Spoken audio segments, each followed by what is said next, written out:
أعوذ بالله من الشيطان الرجيم بسم الله الرحمن الرحيم رب اشرح لي صدري ويسر لي أمري واحلل عقدة من لساني يفقهوا قولي واجعل لي وزيرا من أهلي اللهم فقهنا في الدين آمين یا رب العالمین۔ آج ہم تین صورتیں کریں گے، سورۃ القاریہ، سورۃ التکاثر اور سورۃ العصر۔ تینوں صورتوں کا مضمون آلموسٹ سیم ہے، تینوں میں جو ہے وہ قیامت کا بیان ہے، اور تینوں میں اچھے عمل کرنے کی ترغیب دی گئی ہے، ٹھیک ہے۔ زمانہ نزول جو سورہ قاریہ کا ہے وہ 3 نبوی ہے، یعنی کہ بالکل اوائل جو ٹائم تھا، یعنی کہ اس میں چھپ کر جو خفیہ جو تبلیغ ہو رہی تھی اس ٹائم کا واقعہ ہی ہے، یعنی اس ٹائم پر یہ صورت نازل ہوئی ہے۔ اس صورت میں اچھے کام کرنے، اعمال کرنے کی ترغیب دی گئی ہے تاکہ میزان میں برے اعمال کے مقابلے میں اچھے اعمال وزنی ہوں، اور قیامت کے دن کی منظر کشی کی گئی ہے۔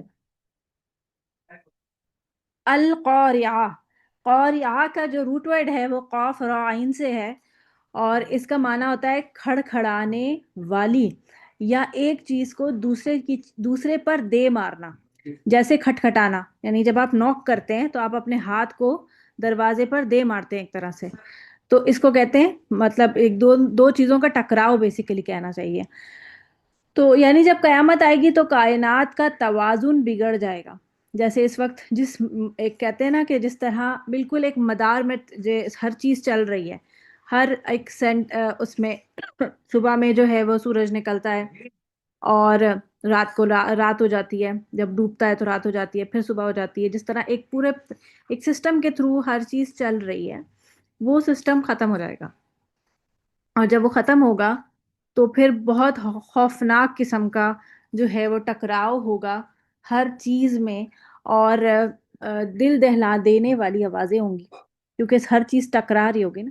آپ سوچیں، اندازہ کریں کہ زلزلے آ جائیں اور چیزیں گرنا شروع ہو جائیں، عمارتیں گرنا شروع ہو جائیں، تو انسان کا حالت کیا ہوگی، کیا کیفیت ہوگی جو اس وقت موجود ہوں گے وہاں پر۔ تو اسی قسم کا کچھ قیامت کے دن کا منظر جو ہوگا۔ اور قیامت کے بارے میں کہا جاتا ہے کہ قیامت جو ہے وہ جمعے والے دن آئے گی، اور حضرت اسرافیل علیہ السلام جو کہ سور پھونکنے پر مامور ہیں، وہ سور کو منہ میں لے کر جمعے والے دن انتظار میں بیٹھے رہتے ہیں، بلکہ ویسے تو ہر وقت ہی انتظار میں ہوتے ہیں، لیکن جمعے والے دن وہ خاص عرش کی طرف متوجہ ہوتے ہیں کہ کیا آج کا دن ہے کہ جو ہے میں سور پھونک دوں۔ اور ہر روز جو ہے وہ جب سورج مغرب میں غروب ہوتا ہے تو اللہ کے عرش کے نیچے سجدہ کرتا ہے، اور اللہ سے طلوع ہونے کی اجازت طلب کرتا ہے، تو اسے اجازت مل جاتی ہے اور وہ طلوع ہو جاتا ہے۔ جس دن اسے اجازت نہیں ملے گی تو اس دن رات بہت لمبی ہو جائے گی، اور پھر جب بہت لمبی رات ہو جائے گی اس کے بعد سورج وہیں سے نکلے گا جہاں غروب ہوا تھا، اور یہ وہ ٹائم ہوگا جب یہ قیامت کی بہت بڑی نشانیوں میں سے ایک نشانی ہوگی، اور جب توبہ کے دروازے بند کر دیے جائیں گے، اور اب اس وقت اس کے بعد کسی کا ایمان لانا بھی قبول نہیں کیا جائے گا۔ تو یہ بالکل آخر ٹائم کی نشانیاں ہوں گی جو قیامت کی ہوں گی۔ اس کے لیے ایک بہت اچھی کتاب ہے قیامت کا بیان اور علامات قیامت، یہ ہے کیا نام ہے ان کا، گیلانی، نام ان کا رائٹر کا میں بھول گئی، کیا مس نام، ڈاکٹر اقبال کیلانی۔ اقبال کیلانی، یس، اقبال کیلانی کی قیامت کا بیان اور قیامت کی علامات قیامت، اس کے یہ اگر آپ اس کا مطالعہ کریں تو یہ بہت اچھی کتابیں ہیں۔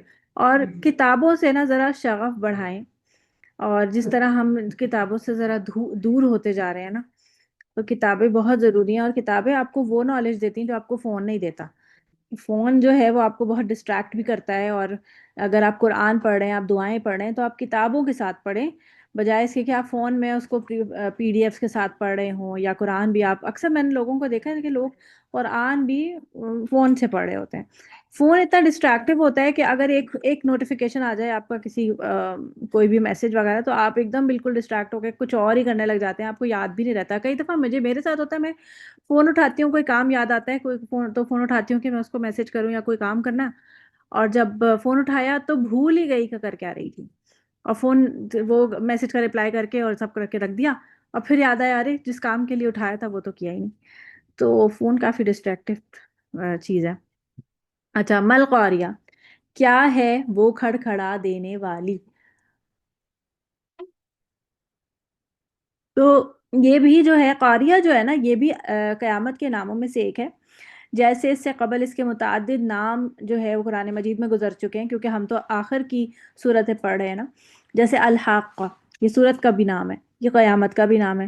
التامہ، یہ آتا ہے صورت نازیات میں، تامۃ الکبریٰ.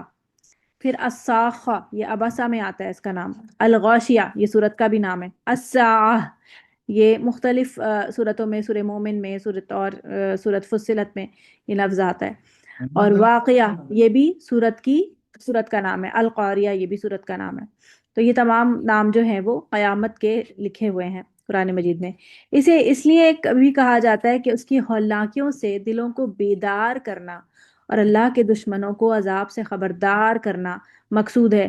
جیسے کہ دروازہ کھٹکھٹانے والا کرتا ہے، یعنی کہ جب کوئی نوک کرتا ہے تو کیا آپ تسلی سے بیٹھے رہتے ہیں گھر میں؟ اگر آپ کے کبھی دروازے پہ آئے، بیل بج رہی ہو، یا کوئی اسپیشلی کوئی نوک کر رہا ہو، کوئی دروازے پہ دھک دھک دھک دھک دھک ہلکے ہلکے ہلکے نوک کرتا رہے، تو آپ تو سکون سے نہیں بیٹھ سکتے نا. آپ فوراً متوجہ ہوں گے اس طرف، اور آپ کی فوکس سارا آپ کا جو ہے وہ اس کی طرف چلا جائے گا کہ کون آیا ہے باہر، اور سب کے سب جو ہے وہ اس کی طرف متوجہ ہوں گے. تو یہی مطلب قیامت جو ہے وہ آپ کو ایسے ہی ڈی فوکس کر دے گی ہر چیز سے. قیامت کے بارے میں آتا ہے کہ جب قیامت کا دن، یعنی جس وقت قیامت قائم ہو جائے گی، یعنی کہ ہو رہی ہوگی، تو ایک مطلب دو لوگ آپس میں تجارت کر رہے ہوں گے. یہ مفہوم بتا رہی ہوں حدیث کا، آگے پیچھے ہو سکتا ہے کہ دو آپس میں تجارت، یعنی کہ کپڑا کے اوپر جیسے کوئی تجارت ہو رہی ہوگی، کپڑا کاٹنے والا کینچی اس کے ہاتھ میں ہوگی اور وہ کاٹ ہی رہا ہوگا کہ مطلب وہ کہ مطلب اتنی سی دیر میں قیامت آ جائے گی. مطلب لمحوں کا مطلب ایک وہ ہوگا، سیکنڈز کا وقفہ ہوگا کہ وہ ایک دم سے ایک قیامت آ جائے گی. اور اس کے بارے میں، اس کی ہولناکیوں کے بارے میں آتا ہے کہ جیسے سورت مزمل میں آتا ہے کہ وہ ایسا دن ہوگا جو بچوں کو بوڑھا کر دے گا، یعنی وہ اتنا انٹینس دن ہوگا. اور پھر ایک جگہ پر آتا ہے کہ اچھا، اس میں جو شعیب کا لفظ آتا ہے نا سورت واقعہ کے اندر، السماء منفطر بہ کان وعدہ مفعولا، نہیں اس سے پہلے ایک آیت ہے، شیبہ کر کے آخر میں لفظ آتا ہے. اس کی پہلے والی آیت میں کیا ہے؟ ان ہذہ تذکرہ فمن شاء اتخذ الی ربہ سبیلا. نہیں، وہ آیت کسی کو یاد آ رہی ہے جس میں شیبہ آخر میں نا، شیبہ کر کے لفظ آتا ہے کہ وہ ولدان و شیبہ، آخر میں یہ لفظ آتا ہے آیت کے اینڈ پہ. ولدان کا معنی ولدہ سے نکلا ہے نا، ولدانو، صحیح، یہ ہے بچے کے لیے آئے گا ولدان، اور یہ ہے شیبہ. یاد ہے یہ لفظ ہم نے شیبہ اور بھی کہیں پڑھا ہے، میں نے آپ کو سورہ دعا مریم، سکھائی تھی. تو سورہ مریم میں پڑھا ہے. مریم میں پڑھا تھا. ہاں، سورہ مریم پہ بھی. اور ایک ابھی میں نے آپ لوگوں کو دعا بھیجی ہوئی ہے، تو شیبنی، تو بوڑھے شیب، پڑوسی سے بچنے کی بوڑھا دعا. ہاں ہاں، تو شیبنی قبل المشیب. قبل مشید. تو یہ جو دونوں لفظ میں نا، اس سے مشیب اور پہلے بوڑھا تشیبنی، کر ان دیں. دونوں کا روٹ ورڈ شیب سے ہے، قبل المشیب. تو تشیبنی کا روٹ ورڈ شین یا بے، ٹھیک ہے، اور مشیب میں بھی شین یا بے. شیب کا معنی ہوتا ہے بالوں کی سفیدی، صحیح ہے، بالوں یعنی بالوں کا گرے پن یا سفیدی، صحیح ہے، یعنی گریش ہو جائیں بال یعنی جو بال کا، تو اسی سے ہی انسان بوڑھا محسوس ہوتا ہے نا، تو اس کو شیب کہتے ہیں. تو آپ مائک اپنے میوٹ کر لیں. تو جو ہے نا اسی دعا میں یہ ہے نا کہ ایسے زوج سے اللہ میں تیری پناہ طلب کرتا ہوں جو مجھے بوڑھا کر دے بوڑھا ہونے سے پہلے. تو شیبونی قبل المشیب. تو یہ ولدان و شیبہ بھی اس کا معنی یہ ہے. اور آپ کو پتہ ہے حضرت عبد المطلب جو تھے، ان کا جو اصلی نام تھا وہ بھی شیبہ تھا، وہ اسی لفظ سے تھا. اس کا معنی ان کا نام شیبہ اس لیے تھا کیونکہ ان کے بال بھورے تھے، جیسے ہوتے ہیں نا اکثر بلونڈ بال ہوتے ہیں لوگوں کے، ایسے ان کے بال بھورے سے تھے، تو اس وجہ سے ان کا نام شیبہ تھا. اور جب وہ ان کے بھائی حضرت کیا نام تھا ان کا، ہاشم، وہ ان کو لے کر آئے وہاں سے، تو ان کا نام نہیں، ہاشم نہیں، ان کا نام تھا مطلب.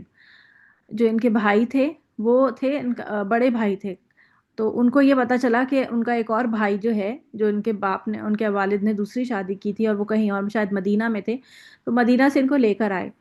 تو جب ان کو لے کر آئے تو لوگوں نے ان کو دیکھ کے کہا کہ شاید مطلب اپنا کوئی غلام لے کر آئے ہیں۔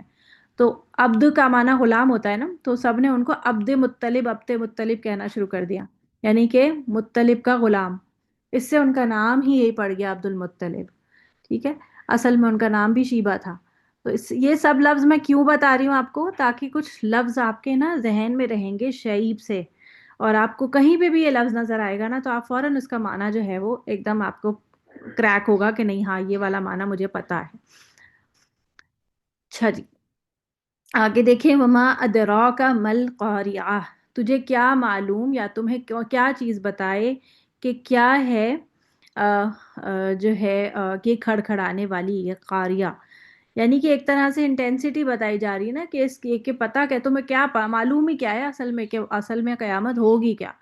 پھر اب جو ہے اس کے بارے میں تھوڑی اور وضاحت آ رہی ہے کہ یوم یکون الناس، یوما جس دن یکون ہو جائیں گے، الناس لوگ، کل فراش جیسے کہ پروانے ہوتے ہیں، کل فراش، فراش مطلب پروانے، جو چیٹی کے پر نہیں نکل آتے، جو کالے والے چیٹے ہوتے ہیں ان کے، برسات میں ایک موسم ہوتا ہے جس میں ان کے پر نکل آتے ہیں وائٹ وائٹ، اور یہ کیا کرتے ہیں، یہ فانوس اور یہ جو لائٹیں ہوتی ہیں ان کے گرد گھومنا شروع کر دیتے ہیں، اور یہ یعنی کہ جو بھی چاہے لائٹس ہوں چاہے شمع ہو، یعنی کہ کیا کہتے ہیں موم بتی کینڈل وغیرہ، یہ لائٹس کے آس پاس گھومتے ہیں، اور یہ اتنے چکر لگاتے ہیں کہ ان کی انرجی ڈرین آؤٹ ہو جاتی ہے، آخر کار یہ گر کے مر جاتے ہیں۔ یعنی کہ صبح میں جب آپ دیکھتے ہیں تو یہ مرے پڑے ہوتے ہیں، آپ کو فرش پہ بکھرے پڑے ہوتے ہیں ہر جگہ پہ، کیونکہ یہ پوری رات ان کے گر چکر لگا لگا کے اپنی اپنی انرجیز ختم کر چکے ہوتے ہیں۔ تو کل فراش، یعنی کہ وہ جس طرح وہ بکھرے ہوتے ہیں نا پروانے ہر طرف، پوری ایسا لگتا ہے، کچھ جگہوں پہ تو ایسا لگتا ہے کہ جیسے فرش پہ فرش کی جگہ پہ یہ پڑے ہوئے، مطلب پوری جگہ پہ پھیلے ہوئے ہوتے ہیں۔ المبسوس، مبسوس کا روٹ ورڈ ہے با سا سا، بسا یا بسو کا معنی ہوتا ہے پھیلا دینا، یعنی بکھرے ہوئے، پھیلے ہوئے۔ تو انسانوں کا بھی یہی حال ہوگا کہ انسان بھی ہر طرف ایسے ہی پھیلے پڑے ہوں گے، مر مر چکے ہوں گے نا، گرے پڑے ہوں گے یہاں وہاں، اور بے وقت سے ہوئے ہوئے ہوں گے، یعنی کہ ان پروانوں کا کوئی ویلیو بھی نہیں ہوتی نا، تو بے وقت سے پڑے ہوں گے۔ تو یہاں پہ روشن جو ہے، فراش یہ روٹ ورڈ تھا، فا جو ہے وہ غائب ہو گیا۔ فراش جو ہے مچھر اور شمع کے گرد منڈلانے والے پرندے وغیرہ جو ہے کہلاتے ہیں، یعنی کہ چھوٹے چھوٹے پراپر پرندے نہیں، یہ مطلب وہی جو چھوٹے جو آپ کو میں بتا رہی تھی کہ پروانے۔ مبسوس کا معنی ہوتا ہے منتشر اور بکھرے ہوئے، یعنی قیامت والے دن انسان بھی پروانوں کی طرح پراگندہ اور بکھرے ہوئے ہوں گے، یعنی کہ پھیلے ہوئے۔ پھر ہے وَتَكُونُ الْجِبَالُ، اور ہو جائیں گے جبال، جبال کیا ہوتے ہیں، پہاڑ، جبل ان کی جمع، تو جبال کیا ہو جائیں گے، کل اہن، کل اہن، اہن جو ہوتی ہے وہ رنگین اون کو کہتے ہیں، رنگین کاٹن، روئی، اور منفوش مطلب دھنکی ہوئی، دھنک کا کیا مطلب ہوتا ہے، یعنی جو چیز کو جو ہے نا پراپر پینچنا، اگر شاید اردو میں کہتے ہوں شاید، یا کسی طرح آپ کو سمجھ آئے کہ فلف کر دینا، تو جب روئی کو فلف کیا جاتا ہے وہ فیدر کی طرح لائٹ ہو جاتی ہے، ویسے تو وہ آپ دیکھو کہ جب تکیوں کے اندر وہ کافی ٹائم تک آپ کے پاس رہتی ہے تو تکیے بھاری ہو جاتے ہیں، جو روئی والے ہوتے ہیں، پالسٹر والے نہیں، جو پراپر روئی ہوتی ہے تو وہ وہ بھاری دھنی، بھاری، دھنی کہلاتی ہے نا؟ ہاں جی، وہ بھاری بھاری ہو جاتے ہیں، لیکن جب آپ ان کو دھنواتے ہیں تو وہ پوری پراپر کیا ہو جاتے ہیں، وہ بالکل فلفی سی، بالکل فیدر لائٹ ہو جاتی ہے، اور آپ کے تکیے بھی کافی نرم ملائم ہو جاتے ہیں۔ تو یہاں یہ کہنے کا مقصد کیا ہے کہ جو مطلب ہمارے لیے دنیا میں جو سب سے بڑی اور بھاری چیز ہے نا وہ پہاڑ ہیں، اور ہمارے لیے دنیا میں جو سب سے ہلکی چیز ہے وہ روئی اور فیدر ہے۔ یہی ہم اگزامپلس دیتے ہیں نا سائنس میں، سب سے ہلکا چیز کیا ہے، فیدر، اور سب سے بھاری کیا ہے، پہاڑ۔ تو پہاڑوں کو اللہ نے کیا کہا، اور کوئی چیز بھی نہیں کہا، ریت نہیں کہا، مٹی نہیں کہا، کہا روئی کی طرح جو ہے وہ ہلکے ہو جائیں گے۔ اس کا مطلب یہ ہے کہ ان کی گریویٹیشنل فورس جو ہے وہ ختم ہو جائے گی، پہاڑوں کو زمین کے اندر کس طرح سے ڈالا گیا ہے؟ پہاڑوں کے بارے میں کیا آتا ہے کہ پہاڑوں کو زمین کا بیلنس قائم کرنے کے لیے میخوں کی طرح گاڑا گیا ہے۔ میخ پتہ ہے نا کیا ہوتی ہے؟ جو ٹینٹ کو ہولڈ کرنے کے لیے جو کیلیں بڑی بڑی لگائی جاتی ہیں، اتنی بڑی بڑی کیلیں ہوتی ہیں جن سے وہ رسیاں باندھی جاتی ہیں، وہ اتنے بڑے بڑے جو میخیں، اس کو میخیں کہتے ہیں، ان کو زمین میں گاڑ کر ان سے ٹینٹ باندھے جاتے ہیں، مضبوط ٹینٹ۔ تو پہاڑوں کو بھی اسی طرح میخے کہا گیا ہے، یعنی کہ یہ اپ سائڈ ڈاؤن ہوتے ہیں، جس طرح کہ میخ الٹی ہوتی ہے نا، کہ اوپر فلیٹ ہوتا ہے اور اوپر نیچے جو اس کا پوائنٹڈ ایریا ہوتا ہے وہ زمین کے اندر ہوتا ہے۔ یہ الٹا ہے کہ جو اس طرح بنے ہوئے ہوتے ہیں نا، پوائنٹڈ ایریا اوپر ہوتا ہے اور نیچے جو ہے وہ فلیٹ ہوتا ہے، لیکن ہو سکتا ہے کہ یہ اندر سے بھی ایسے ہوں، تو یہ چیز اندر میخوں کی طرح گڑے ہوئے ہوں اندر سے، کہ ہمیں کیا پتا وہ کس طرح سے ہوتے ہیں، جب توڑے جاتے ہیں تو وہ پورے اس طرح سے پہاڑ تو نہیں نکلتے، تو اندر سے بھی ہو سکتا ہے وہ اسی طرح پوائنٹڈ ہی ہوں جی، کیونکہ میخوں سے جب اس کو تعبیر کیا جا رہا ہے تو اس کا مطلب ہے کہ وہ اندر کوئی پراپر بیس کے ساتھ نیچے گھسے ہوئے ہیں۔ تو اللہ تعالیٰ کہہ رہے ہیں کہ ہم نے پہاڑوں کو زمین کو بیلنس کرنے کے لیے گاڑ کے رکھا ہے، تو جب زمین کا بیلنس آؤٹ ہو جائے گا اور چیزیں ایک دوسرے سے ٹکرا رہی ہوں گی، تو اس کا مطلب یہ ہوا کہ گریوٹی ختم ہو جائے گی۔ جب گریوٹی ختم ہو جائے گی تو پھر بیلنس بھی ختم ہو جائے گا اور یہ اپنی جگہ سے ہل جائیں گے، اور یہ ہل جائیں گے اور جب ایک دوسرے سے ٹکرائیں گے تو یہ اتنے ہلکے، یعنی کہ اس قدر زور سے ٹکرائیں گے کہ یہ ذرے کے بھی کچھ مطلب ہزارویں حصے میں پہنچ جائیں گے۔ ایک ذرہ پھر بھی جو ہوتا ہے وہ روئی کی طرح تو ہلکا نہیں ہوتا نا، لیکن آپ اسی زجے کو اگر آپ بالکل گرائنڈ کر دیں، پاؤڈر فارم میں لے جائیں، تو وہ روئی کی طرح ہلکا ہو جاتا ہے، وہ بالکل ایسا ہو جائے گا کہ آپ کو لگے گا کہ صرف ہر طرف دھواں دھواں جیسا اڑ رہا ہے، تو وہ اس طرح سے اڑیں گے۔ اور پھر دوسری چیز آپ دیکھیں، رنگین کی بات کی گئی ہے، خالی اون نہیں کہا گیا کہ روئی کی طرح ہلکے ہو جائیں گے، بلکہ کہا رنگین روئی کی طرح ہو جائیں گے۔ 1400 سال پہلے یہ بات اللہ تعالیٰ نے بتا دی کہ پہاڑ ایک کلر کے نہیں ہیں۔ آپ کو لگ رہا ہے، آپ جس ایریا میں رہتے ہو تو اس جگہ پہ آپ کو لگتا ہے شاید پہاڑ جو ہے وہ گرے کلر کے ہیں، براؤن کلر کے ہیں، تھوڑے زیادہ براؤن ہیں، تھوڑے کم براؤن ہیں، لیکن چائنا میں اگر آپ نے وہ ویڈیوز دیکھی ہوں، چائنا میں باقاعدہ کچھ ایسے پہاڑ ہیں جو باقاعدہ کلرڈ پہاڑ ہیں، کلرفل، اور یہ مطلب بالکل ریئل بات ہے۔ میں آپ کو دکھاتی ہوں، ایک منٹ۔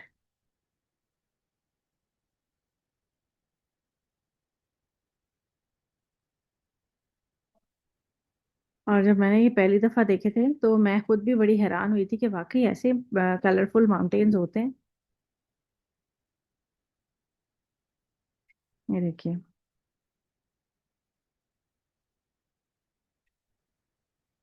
کلرفل نہ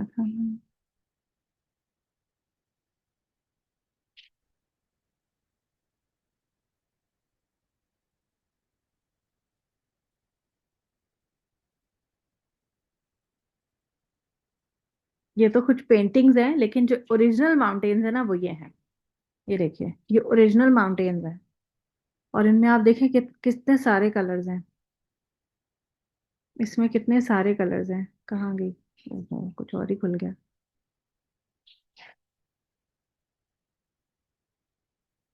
دیکھیں، یہ تو خیر پینٹنگز ہیں، یہ بہت زیادہ مطلب کلرز دکھائے جا رہے ہیں، اتنے کلرز نہیں ہیں لیکن اس طرح سے تو ہیں۔ تو جب یہ پہاڑ ٹوٹیں گے تو بالکل ایسے ہی لگے گا کہ جیسے کوئی رنگین روئی جو ہے وہ آس پاس مطلب ہر طرف پھیلی ہوئی ہے۔ فلموں وغیرہ میں جو ہے وہ اس طرح کی چیزیں دکھائی جاتی ہیں نا، کہ جیسے پلو فائٹ کر رہے ہیں تو روئی اڑتی پھر رہی ہے، تو رنگین روئی کس طرح سے اڑے گی، تو آپ امیجن کر سکتے ہیں کہ کس طرح سے جو ہے وہ اڑے گی۔ یہ آپ کو نظر آ رہے ہیں نا؟ یہ آپ کو ویڈیو یہ نظر آ رہے تھے پہاڑ میں نے جو شیئر کیا ہے؟ جی جی نظر آ رہے ہیں۔ ٹھیک ہے۔ وَتَكُونُ الْجِبَالُ كَالْعِهْنِ الْمَنفُوشِ، تو اہن جو ہے اس اون کو کہتے ہیں جو مختلف رنگوں کے ساتھ رنگی ہوئی ہو، اور منفوش کا معنی ہوتا ہے دھنی ہوئی۔ یہ پہاڑوں کی وہ کیفیت بیان کی جا رہی ہے جو قیامت والے دن ان کی ہوگی۔ قرآن کریم میں پہاڑوں کی یہ کیفیت مختلف انداز میں بیان کی گئی ہے، جس کی تفصیل پہلے بھی گزر چکی ہے، اور اب آگے جو ہے وہ مزید فریقوں کی بات ہو رہی ہے کہ آگے اور کیا ہوگا۔ تو فَأَمَّا آپ دیکھیں 1400 سال پہلے جو ہے پہاڑوں کے کلر کے بارے میں اللہ تعالیٰ نے قرآن مجید میں ذکر کر دیا. اور آپ کو پتا ہے کہ چائنا کے بارڈر تک تو اسلام بہت بعد میں پہنچا ہے. حضرت عمر کے دور میں جو ہے وہ چائنا بارڈر تک جو ہے وہ اسلام پہنچ گیا تھا، لیکن چائنا تک تو کوئی نہیں پہنچا تھا. تو اسلام مطلب اگر آپ دیکھیں کہ سعودیہ سے چائنا بہت دور ہے، تو اتنی دور کا سفر تو شاید کسی نے کیا ہی نہیں ہوگا. تو وہاں تب جو ہے یہ بات اللہ تعالیٰ نے ڈسکلوز کی، جو اب جو ہے وہ ہم بہت آرام سے اس کو ویریفائی کر سکتے ہیں. فَأَمَّا مَنْ ثَقُلَتْ مَوَازِينُهُ، ثقل کا معنی کیا ہوتا ہے؟ ثقل کا معنی بھاری پن سے ہے. جیسے اردو میں بھی کبھی ثقیل لفظ استعمال ہو جاتا ہے نا، ثقل، ثقیل یعنی ثقیل غذا، بھاری غذا. یعنی کہ ابھی کوئی بیمار ہوتا ہے تو اس کو کہتے ہیں کہ آپ ثقیل غذا نہیں کھلائیں، یعنی نرم ملائم غذا کھلائیں. تو ثقیل کا معنی ہوتا ہے بھاری، یعنی جو ہیوی ہو، یعنی کچھ بھی چیز جو کہ معدے پہ بھاری پڑے. تو ثقل اس سے معنی ثقل ہے. ثقلت یعنی بھاری ہوں گے، موازین یعنی اس کے وزن، یعنی جو یعنی اس کے جو پلڑے ہیں، یعنی جہاں وہ نیکیاں رکھی جائیں گی وہ چیزیں اگر اس کے بھاری ہوں گے تو کیا ہوگا؟ آگے اس کی آیت کا وہ آ رہا ہے، تو جس میں صحائف اور اعمال تو لے جائیں گے، صحائف اعمال تو لے جائیں گے. آپ کو پتہ ہے اس میں میں نے آپ کو پہلے بھی بتایا تھا کہ اعمال جو ہے نا ان کی کوئی نہ کوئی شکل دے دی جائے گی، نیکیوں کو کسی نہ کسی فارم میں تولا جائے گا. تو جیسے زکوٰۃ دی جاتی ہے تو اس کی اگر وہ کرنسی کی فارم میں تو شاید کرنسی کو کوئی شکل دی جائے گی. اگر جو ہے مویشیوں کی زکوٰۃ ہے تو شاید مویشیوں کی فارم میں ہی آ جائے گی. اور اسی طرح اگر کسی نے کوئی اور کوئی کام کیا ہے یا جس طرح بھی، تو اس کو کوئی نہ کوئی شکل ملے گی جو اعمال ہیں. اسی طرح جو آپ لکھتے ہیں، جو کچھ بھی آپ لکھتے ہیں اس وقت، جو آپ کچھ کاپی کر رہے ہوں گے یا کچھ بھی لکھ رہے ہوں گے، وہ تمام چیزیں بھی ریکارڈ کی جا رہی ہیں اور وہ چیزیں بھی کسی نہ کسی فارم میں تولی جائیں گی. تو یہ جو کچھ بھی آپ اپنے قلم سے لکھتے ہیں اس کو ہلکا نہیں سمجھا کریں، بلکہ اس کو بہت ویلیو دیا کریں کہ یہ جو قلم سے آپ جو کچھ بھی لکھتے ہیں، دیکھیں یہ اللہ تعالیٰ نے ایک اسپیسیفک انسانوں کو یہ چیز عطا کی ہے. مخلوقات میں اشرف المخلوقات کو اللہ تعالیٰ نے یہ صلاحیت دی ہے کہ وہ لکھ سکتا ہے، پڑھ سکتا ہے. اور یہ چیز جو ہے وہ جنات بھی نہیں کر سکتے، فرشتے بھی نہیں کر سکتے. لیکن فرشتے ہاں شاید لکھتے ہوں گے، وہ تو لکھتے ہی ہیں، ریکارڈ کرتے ہیں، لیکن جنات اور انسان تو مکلف ہے نا بیسیکلی. تو یہ سب نہیں کر سکتے اپنے جذبات کا اظہار اپنی اور پھر اللہ تعالیٰ نے پہلی جو وحی ہے اس میں کیا فرمایا کہ اللہ سورۃ العلق میں کہ اللہ تعالیٰ نے انسان کو قلم سے علم سکھایا. قلم کی اہمیت کو سمجھے. صرف پی ڈی ایف سے پڑھ لینا اور ہاں بے حد سے دیکھ کے پڑھ لوں گی، یہ سب دیکھیں ذہن میں بہت ساری چیزیں آپ کی کبھی بھی نہیں رہ سکتی. جو چیزیں جب میں نے یہ صورت پڑھی اور جب میں نے اس کو سیکھا، تو اگر میں نے کچھ لکھا نہ ہوتا تو مجھے کبھی یاد نہ رہتا کہ میں نے کیا پڑھا ہے. کیونکہ کچھ ٹائم تک تو آپ کے ذہن میں وہ کچھ میموریز رہتی ہیں کہ آپ نے کچھ یہ پڑھا تھا، اچھا یہ پڑھا تھا، لیکن ہر وقت نہیں یاد رہتا. لیکن جو چیز آپ کے قلم سے گزری ہوتی ہے اور آپ نے لکھی ہوتی ہے، تو کبھی آپ اس کو کھولتے ہیں تو آپ کہتے ہیں اچھا یہ میں نے لکھا تھا، اور آپ کو بہت تازہ ہو جاتا ہے وہ ٹائم، وہ واقعات، وہ سب کچھ، وہ سب آپ کو ایک دم میمورائز ہوتا ہے، کہ اب وہ ریکال ہو جاتا ہے کہ آپ نے جو ہے وہ کیا لکھا تھا، کس کنڈیشن میں لکھا تھا، کون سے سرکمسٹانسز تھے، ایون وہ جگہ بھی یاد آ جاتی ہے کہاں پہ بیٹھ کے لکھا تھا. تو وہ سب چیزیں جو ہے پھر آپ کو اور بھی زیادہ اس سے ایک طرح سے دہرائی ہو جاتی ہے کہ میں نے اپنے ہاتھ سے کوئی چیز لکھی ہوئی ہے. تو پھر جس کے پلڑے جو ہے وہ بھاری ہوں گے، یعنی اس کے میزان جو ہیں اس پر اس کے اعمال کا وزن زیادہ ہوگا، یعنی کہ اچھے اعمال کا، تو کیا ہوگا؟ فَهُوَ فِي عِيشَةٍ رَاضِيَةٍ، تو وہ پھر عیش میں ہوگا. عیشہ جو ہے یہ عیش کی زندگی کو بھی کہتے ہیں. زندگی یعنی کہ عیشتن یعنی حیات عیش، اس طرح سمجھ لیں.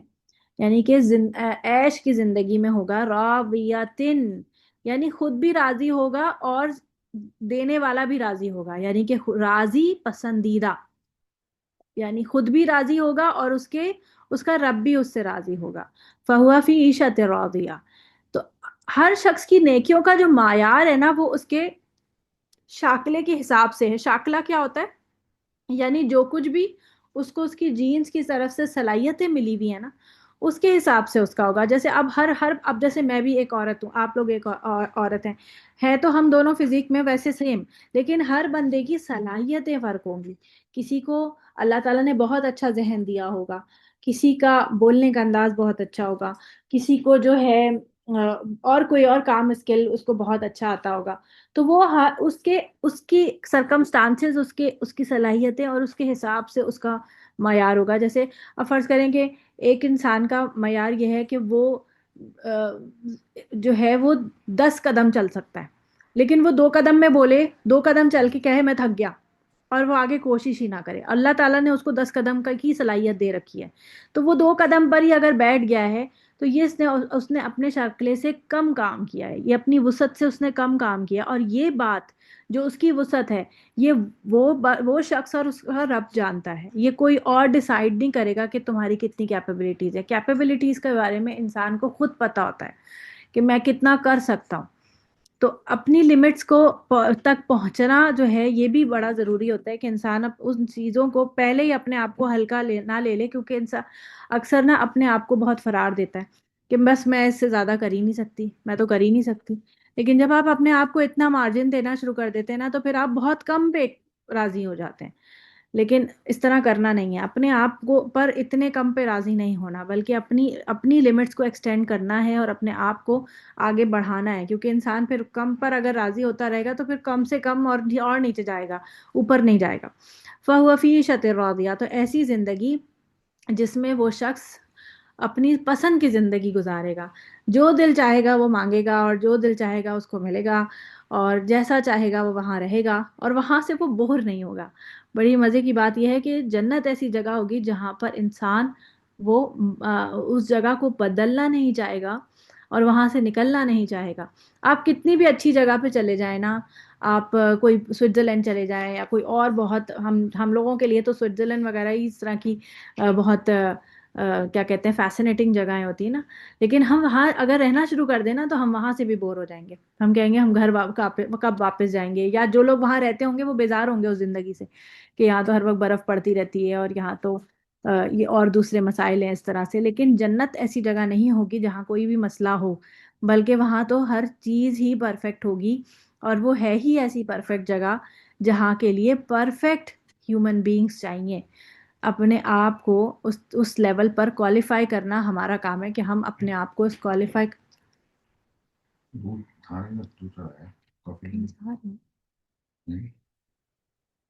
وَأَمَّا مَنْ خَفَّتْ مَوَازِينُهُ، اب وہ رہا وہ شخص جس کے خفت یعنی خفی ہوں گے، ہلکے ہوں گے موازین، تو اس کا کیا حالات ہوں گے؟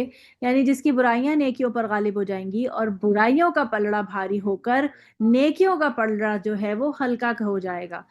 تو فَأُمُّهُ هَاوِيَةٌ، تو اس کا ٹھکانہ جہنم ہوگا. یہ جو ہے نا، کا لفظ یہ جو ہے اس کا معنی ماں ہوتا ہے. امن جو ہے عربی زبان میں ماں کو کہتے ہیں.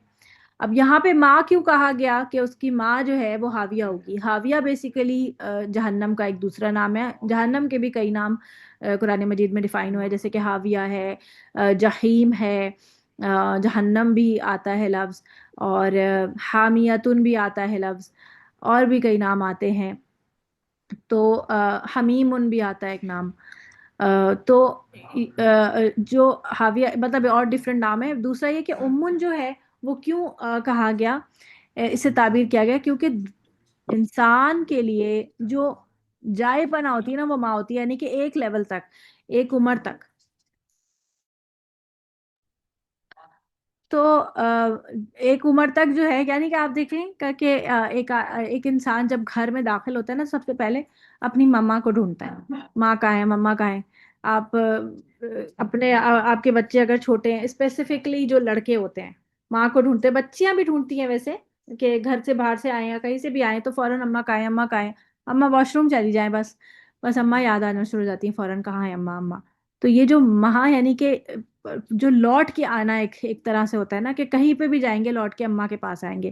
ایک عمر تک انسان کا ایک وہ ہوتا ہے نا ٹھکانہ، جس طرح سے کہہ دیں.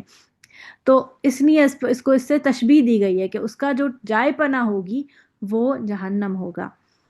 تو اسی طرح جہنمیوں کا ٹھکانہ جو ہے وہ جہنم ہوگا. بعض کہتے ہیں کہ کے کو معنی جو ہے وہ دماغ کے ہیں، یعنی جہنم میں سر کے بل ڈالے جائیں گے.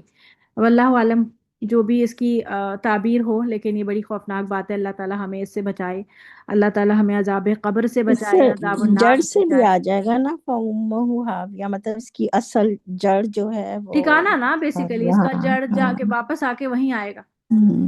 تو جڑ بھی کہہ سکتے ہیں، بھی کہہ سکتے ہیں، کیونکہ ماں کے پیٹ میں اس سے سٹارٹ ہوا، وہیں رہتا ہے، وہیں پہ پلا، اور پھر واپس بھی وہیں بار بار کھینچ کھینچ کے آتا ہے. تو وہ کوئی بھی معنی اس کا لے سکتے ہیں. وما ادراک ما ہی. اب یہاں پر یہ جو لفظ ہے نا ماہیہ، اس میں دیکھیں یہ جو آخری ورڈ ہے، آخری جو ہا ہے، یہ ہائے سکتا ہے. آپ کو اگر یاد ہو کہ ہم نے پڑھا تھا کہ یہ ایک ایسی ہا ہوتی ہے جو کہ صرف اس کی حرکت کو پرومیننٹ کرنے کے لیے لائی جاتی ہے، اور اس کا اپنا کوئی معنی نہیں ہوتا، اور یہ ساکن فارم میں ہی قرآن مجید میں موجود ہے. اور یہ اصل میں لفظ تھا ماہیہ. ہیا کا معنی ہوتا ہے وہ، یعنی کہ یہ ہوا کی مؤنث ہے ہیا، صحیح ہے وہ. لیکن کیونکہ آپ دیکھیں کہ سارے گولتا ہا میں بدلے جا رہے ہیں، تو رائم نہیں کرے گا. اگر خالی ماہیہ اگر آتا تو نیچرلی آواز میں ہا، کیونکہ پڑھتے پڑھتے ایسے ہوتا ہے نا کہ آپ پڑھتے پڑھتے کیا ہوتا ہے اس کے ساتھ بھی ہا لگا ہی دیتے. تو قرآن مجید نے اسی اسلوب کو کاپی کر کے ہا لگایا ہے اس کے اندر، حالانکہ اس کا کوئی معنی بنتا نہیں ہے، مطلب اس کے اندر اس جملے میں اس کا کوئی معنی نہیں بنتا ہا کا. لیکن رائم جو ہے، کیونکہ آپ کو پتہ ہے مکی صورتوں کا رائم جو ہے وہ بہت امپورٹنٹ ہے، اور اس اسلوب جو ہے وہ اسی وجہ سے تھا کیونکہ مکہ کے لوگ اپنی زبان پہ بہت زیادہ ناز کرتے تھے، اور ان کے لیے یہ بہت بڑی چیز تھی. آپ کو پتہ ہے ہر امت جو ہے جب بھی نئی کوئی شریعت آئی ہے تو ہر امت اپنے کسی نہ کسی چیز پر بہت ناز کرتی رہی ہے. جیسے موسیٰ علیہ السلام کے دور میں جادوگری جو تھی وہ بہت پیک پر تھی، اسی لیے معجزات بھی اسی قسم کے تھے کہ حضرت موسیٰ علیہ السلام کو ان کا عصا دیا گیا تھا جو اژدہا بن جاتا تھا، جو بالکل ایسے ہی لگتا تھا جیسے جادو ہے، جیسے جادوگروں نے کیا تھا. انہوں نے اپنی رسیاں پھینکی تھی، وہ بھی سانپ بن گئی تھی. اسی طرح عیسیٰ علیہ السلام کو جو معجزات ملے تھے وہ طب کے حساب سے تھے، کہ وہ ہاتھ پھیر کر کوڑی کو ٹھیک کر دیتے تھے، پیدائشی اندھے کو ٹھیک کر دیتے تھے. اس زمانے میں طب کو جو ہے یعنی کہ میڈیسن، جو میڈیکل فیلڈ ہے، اس میں جو ہے نا بہت زیادہ پیک پر تھا. تو اسی لیے اس کو بہت زیادہ اہمیت حاصل ہے. آپ نے کبھی میڈیکل کا لوگو دیکھا ہے؟ جو میڈیسنس کا یا فارمیسی کا اس طرح کا کوئی لوگو ہوتا ہے، اس میں نا ایک پیالہ بنا ہوا ہوتا ہے اس طرح سے، اور اس پہ نا ایک سنیک لپٹا ہوا ہوتا ہے. ایسے نا کچھ پیالہ سا بنا ہوا ہے، مجھے ایگزیکٹلی نہیں بنانا آ رہا، لیکن اس طرح کا نا سنیک بنا ہوا ہوتا ہے اس پہ. وہ سنیک جو ہے وہ حضرت موسیٰ علیہ السلام کا عصا ہے. اور وہ جو پیالہ ہے وہ میرے خیال ہے وہ تو دوائی کا وہ ہے جس میں عیسیٰ علیہ السلام کا جو ہے یعنی کہ وہ، یعنی کچھ نہ کچھ ظاہر ہے دوائی بھی اس طب کے اندر جو ہے وہ دوائی کسی چیز میں دی جاتی ہے. تو وہ ایک پیالہ سا بنا ہوا ہے. تو لوگو بھی اسی طرح کا ڈیزائن ہوا ہوا ہے. وہ ایسی ایک بات میں بتا رہی تھی، اس میں کوئی مطلب اس سے کوئی دین کا کوئی تعلق نہیں، ویسے ہی میں بتا رہی ہوں کہ اس زمانے میں ان دونوں چیزوں پہ بہت زیادہ وہ تھی، پیک پہ تھے. پھر جب قرآن نازل ہو رہا تھا تو مکہ والوں کے لیے زبان جو تھی عربی زبان وہ بہت ضروری تھی، اور اس پہ ان کا بہت بہت ہولڈ تھا کہ وہ اپنے خطبات میں، اپنی شاعری میں، اپنے اور باقی کہانیوں میں، کہانت میں، اس میں بہت زیادہ وہ تھے، اسٹرانگ تھے. تو اللہ تعالیٰ نے انہی کی زبان کو استعمال کر کے یہ زندہ معجزہ قرآن مجید بھیجا، اور جس میں اس طرح کا رائم ہے. آپ دیکھیں کہ جب یہ قرآن پڑھا جاتا ہے اور اچھی آواز میں خوش الہانی کے ساتھ جب یہ پڑھا جاتا ہے تو ہر کوئی متوجہ ہوتا ہے. ایک شخص پہلے تو یہ تھا کہ مکہ مدینہ میں کوئی باہر سے مشرک وغیرہ یا نان مسلمز الاؤڈ نہیں تھے، لیکن اب میں دیکھتی ہوں کہ جیسے سوشل میڈیا پہ ہی پتہ چلتا ہے کہ لوگ وہاں اب جانے لگے ہیں. جیسے ایک کوئی ٹک ٹاکر ٹائپ تھا کوئی، اور وہ نان مسلم تھا. تو اس نے وہ انگریز تھا شاید کوئی، تو وہ کہتا ہے وہ مدینہ کے آس پاس کہیں ریل بنا رہا تھا، اور ایک دم اذان شروع ہوئی. تو کہتا ہے کہ یہاں پر اس طرح سے اذان ہو رہی ہے اور اس طرح. پھر خود ہی کہتا ہے کہ میرا دل چاہ رہا ہے کہ میں اس وقت نا تھوڑی دیر چپ ہو جاؤں اور یہ اذان صرف سنوں. تو ابھی میں چپ ہو جاتا ہوں، اور وہ چپ ہو گیا اور وہ اذان سنتا رہا، اور باقاعدہ اس کی آنکھوں سے آنسو جاری ہو گئے، اور کہتا ہے مجھے نہیں پتا بٹ مجھے نا ایسے فیل ہو رہا ہے کہ جیسے مجھے رونا چاہیے، اور میرے دل پہ کچھ اس کا اثر ہو رہا ہے، اور یہ مجھے بہت اچھی لگ رہی ہے اذان کی آواز۔ تو کہنے کا مطلب کیا ہے؟ کہنے کا مطلب یہ ہے کہ کچھ بتا کیا رہی تھی میں، کہ کیا بتا رہی تھی میں ویسے، ایک دم بالکل میں بھول قرآن کا اثر ہوتا ہے، ہاں قرآن بات کی بھی تلاوت کہہ اگر رہی ہے۔ کسی کو جائے تو۔ سوری، ہاں جی، تو قرآن اور جو عربی ہے اس کا اصلی جو اسلوب جو ہے اگر وہ اسی طرح سے پڑھا جائے تو یہ دل پر اثر کرتا ہے۔ تو وہ جب اس نے اذان سنی اور وہ اچھے انداز میں پڑھی ہوئی تھی، ہمارے یہاں پاکستان میں جس طرح اذانیں ہو رہی ہوتی ہیں تو وہ ڈفرینٹ، ہر کوئی اپنی مرضی سے اذان دے رہا ہوتا ہے، نہ تو کسی کو تجوید کا پتہ ہوتا ہے، نہ کسی کو صحیح اتار چڑھاؤ کا پتہ ہوتا ہے، بس اپنی مرضی سے کھینچ رہے ہوتے ہیں، اپنی مرضی سے بس کاپی کر کے وہ پڑھ رہے ہوتے ہیں، تو وہ اتنی اثر نہیں کرتی۔ لیکن اکثر جو ہے کچھ اذانیں بہت اچھی بھی لگ رہی ہوتی ہیں، بہت اچھی اذان بھی دے رہے ہوتے ہیں لوگ، لیکن اسپیسیفکلی جب ہم مکہ مدینہ کی اذان سنتے ہیں تو آپ بالکل ایسے میسمرائز ہو جاتے ہیں کہ آپ کا دل چاہتا ہے کہ بس یہ اذان سنتے رہیں۔ تو وما ادراک ما ہیا، تمہیں اندازہ بھی ہے یا ادراک بھی ہے، کچھ معلوم بھی ہے کہ وہ ہے کیا؟ ما ہیا یعنی کہ وہ ہیا کی ضمیر جو ہے، ہیا جو ہے وہ کے لیے ہے، اور یہ مؤنث کے لیے آ رہی ہے، اور مؤنث کس طرف جا رہی ہے؟ ضمیر جا رہی ہے آپ کی حاویہ کی طرف، تو حاویہ کی طرف، یعنی کہ وہ حاویہ ہے کیا؟ تو پھر آگے اللہ تعالیٰ نے فرمایا نارن حامیہ، کل ہم نے پڑھا تھا نا نار اللہ، کہ وہ تمہیں پتا ہے کہ وہ کیا ہے، تو آگے تھا نار اللہ الموقدہ، اور یہاں پر ہے نارن حامیہ۔ اب دیکھیں یہاں پر تنوین آ رہی ہے، وہاں میں نے آپ کو بتایا تھا نا کہ جب آپ دیکھیں کہ کسی اسم کے اوپر تنوین نہیں ہے اور الف لام بھی نہیں ہے، دیکھیں اس پہ الف لام نہیں ہے تو اس پر تنوین ہے، دونوں دو دو پیش ہیں، اس پہ تنوین کا معنی ہوتا ہے دو پیش، دو زبر یا دو زیر، اس کو کلیکٹیولی ہم اس کو تنوین کہتے ہیں۔ یہ اسم پر ایک ساتھ نہیں آتی، یہ کوئی ایک آئے گی، اس میں سے تنوین میں سے کوئی ایک آئے گی، اور الف لام، یہ ان میں سے کوئی ایک آئے گا، یا تو تنوین ہوگی یا الف لام ہوگا۔ اگر اس پہ میں الف لام داخل کر دوں نا، ان نار، تو یہ ہو جائے گا ان نارو، ٹھیک ہے، یہ ان نارن نہیں رہے گا، اس کی تنوین غائب ہو جائے گی کیونکہ ال لگ گیا اس کے ساتھ، اور اگر میں اس پر تنوین لگا دوں تو پھر ال غائب ہو جائے گا، پھر یہ ہو جائے گا نارن، ٹھیک ہے۔ لیکن اگر کوئی ایسا اسم ہو جس پہ ان بھی الف لام بھی نہیں لگ رہا اور تنوین بھی نہیں آ رہی، اور اس کا اگلا اسم جو ہے وہ حالت زیر میں ہے، جیسے کہ ہم نے نار اللہ میں دیکھا تھا کہ نارو جو ہے اس پہ الف لام بھی نہیں ہے، تنوین بھی نہیں ہے، اور اگلا اسم جو ہے وہ زیر میں ہے، تو اس کا مطلب پھر یہ ہم نے بتایا تھا کہ یہ نسبت بنتی ہے، اور نسبت میں یہ اس کی سیکوینس بدل جاتی ہے، یعنی کہ اگر ہم اردو میں لکھیں تو نسبت پہلے آتی، نسبت بعد میں جائے گی، اور جس سے نسبت ہے وہ پہلے آئے گا، اللہ کی آگ، اردو میں ایسے ہوگا، اور عربی میں کیا ہوگا؟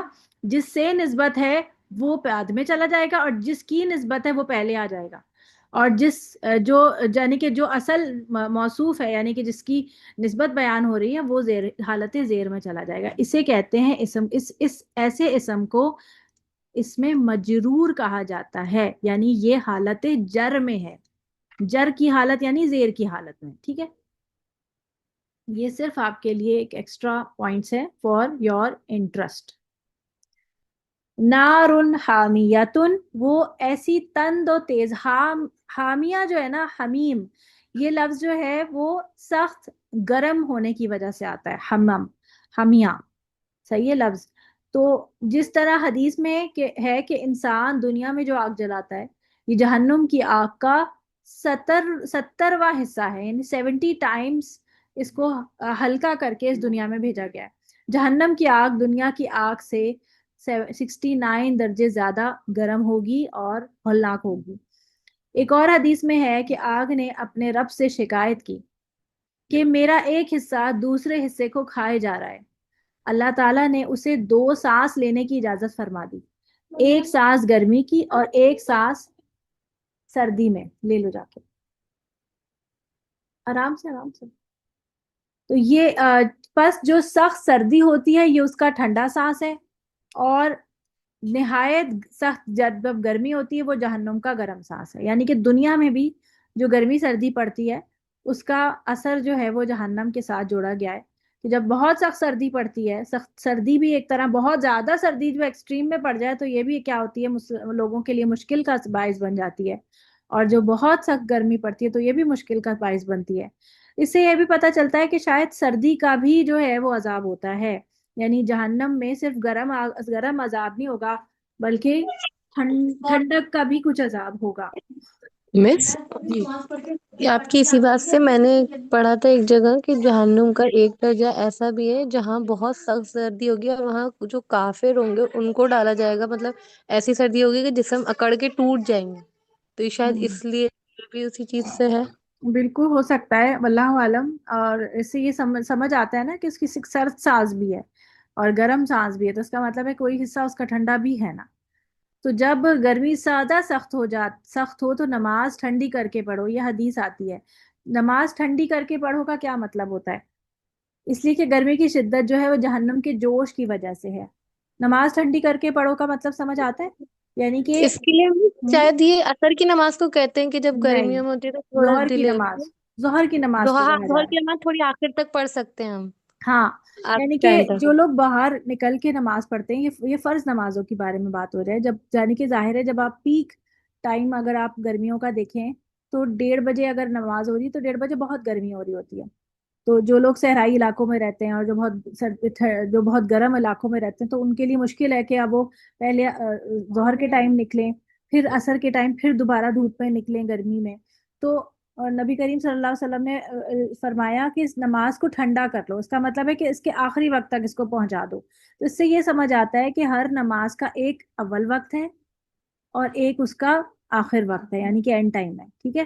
تو ان کے درمیان درمیان نماز پڑھی جاتی ہے، صحیح ہے؟ اول وقت میں پڑھی جائے تو ویل اینڈ گڈ ہے، بہت اچھے مارکس ملیں گے، اور آخر وقت میں لے جائے تو مارکس کم ہوتے چلے جاتے ہیں۔ لیکن اگر سخت گرمی ہو تو نماز کو مؤخر کر دو، اس کا مطلب یہ ہے کہ یہ ہمیں رخصت دی گئی ہے کہ آپ اس کو ڈیلے کر کے پڑھ سکتے ہیں۔ یہ فرض نمازوں کے لیے، یہ ان لوگوں کے لیے جو کہ باہر مسجدوں میں گھر سے باہر نکل کے نماز پڑھیں، کیونکہ گھر کے اندر کی نماز تو ٹھنڈی ہی ہے نا، ہم تو گھر کے اندر ہی پڑھتے ہیں نا۔ جو لوگ باہر نکلتے ہیں، ظاہر ہے ان کو سفر کر کے مسجد تک جانا ہے، ان کے لیے یہ بات ہو رہی ہے کہ اس کی جماعت جو ہے وہ اینڈ پر پہنچا دو، تاکہ جو سورج کی گرمی ہے وہ کم ہو جائے، اور وہ آخر میں، جیسے آپ فرض کریں کہ گرمیوں میں اگر عصر جو ہے وہ فرض کریں کہ 4 بجے ہو رہی ہے، تو اس کا مطلب یہ ہے کہ 3:30 بجے تک بھی ظہر کا وقت رہے گا۔ یہ گرمیوں کی بات کر رہی ہوں میں، کہ جب بہت لمبے دن ہوتے ہیں نا، جب 7 بجے ہماری مغرب ہو رہی ہوتی ہے اس ٹائم کی، تو اس کا مطلب ہے جب تک بھی سورج میں بلندی ہے اور سورج میں تپش موجود ہے تب تک آپ ظہر پڑھ سکتے ہیں، تو اس کا مطلب ہے آپ اس کو مؤخر کر سکتے ہیں۔ ویسے نارملی میں نے کبھی دیکھا نہیں کہ اس طرح سے نماز جو ہے وہ عموماً سردی ہو یا گرمی ہو 1:30 بجے ہی ہو رہی ہوتی ہے ظہر کی، تو ہمارے یہاں شاید اس کو اتنا فالو نہیں کیا جاتا، لیکن شاید گرم بہت علاقے جو ہوتے ہوں گے ان میں اس کو فالو کیا بھی جاتا ہو اس حدیث کو۔ تو جیسے کہ مکہ مدینہ میں وہ ہے، مکہ میں بہت گرمی بھی پڑتی ہے، تو ہو سکتا ہے وہاں ہوتا ہو، فالو ہوتا ہو، کہیں نہ کہیں تو ہوتا ہی ہوگا۔ تو اس طرح کی بات ہے۔ اب جو ہے اچھا، اکثر میں خواتین کو دیکھتی ہوں کہ لوگ سمجھتے ہیں کہ 3 بجے تک مغرب ظہر کا ٹائم ہوتا ہے، چاہے گرمی ہو یا سردی ہو، وہ بڑے آرام سے 3 بجے تک نماز پڑھ رہی ہوتی ہیں ظہر کی۔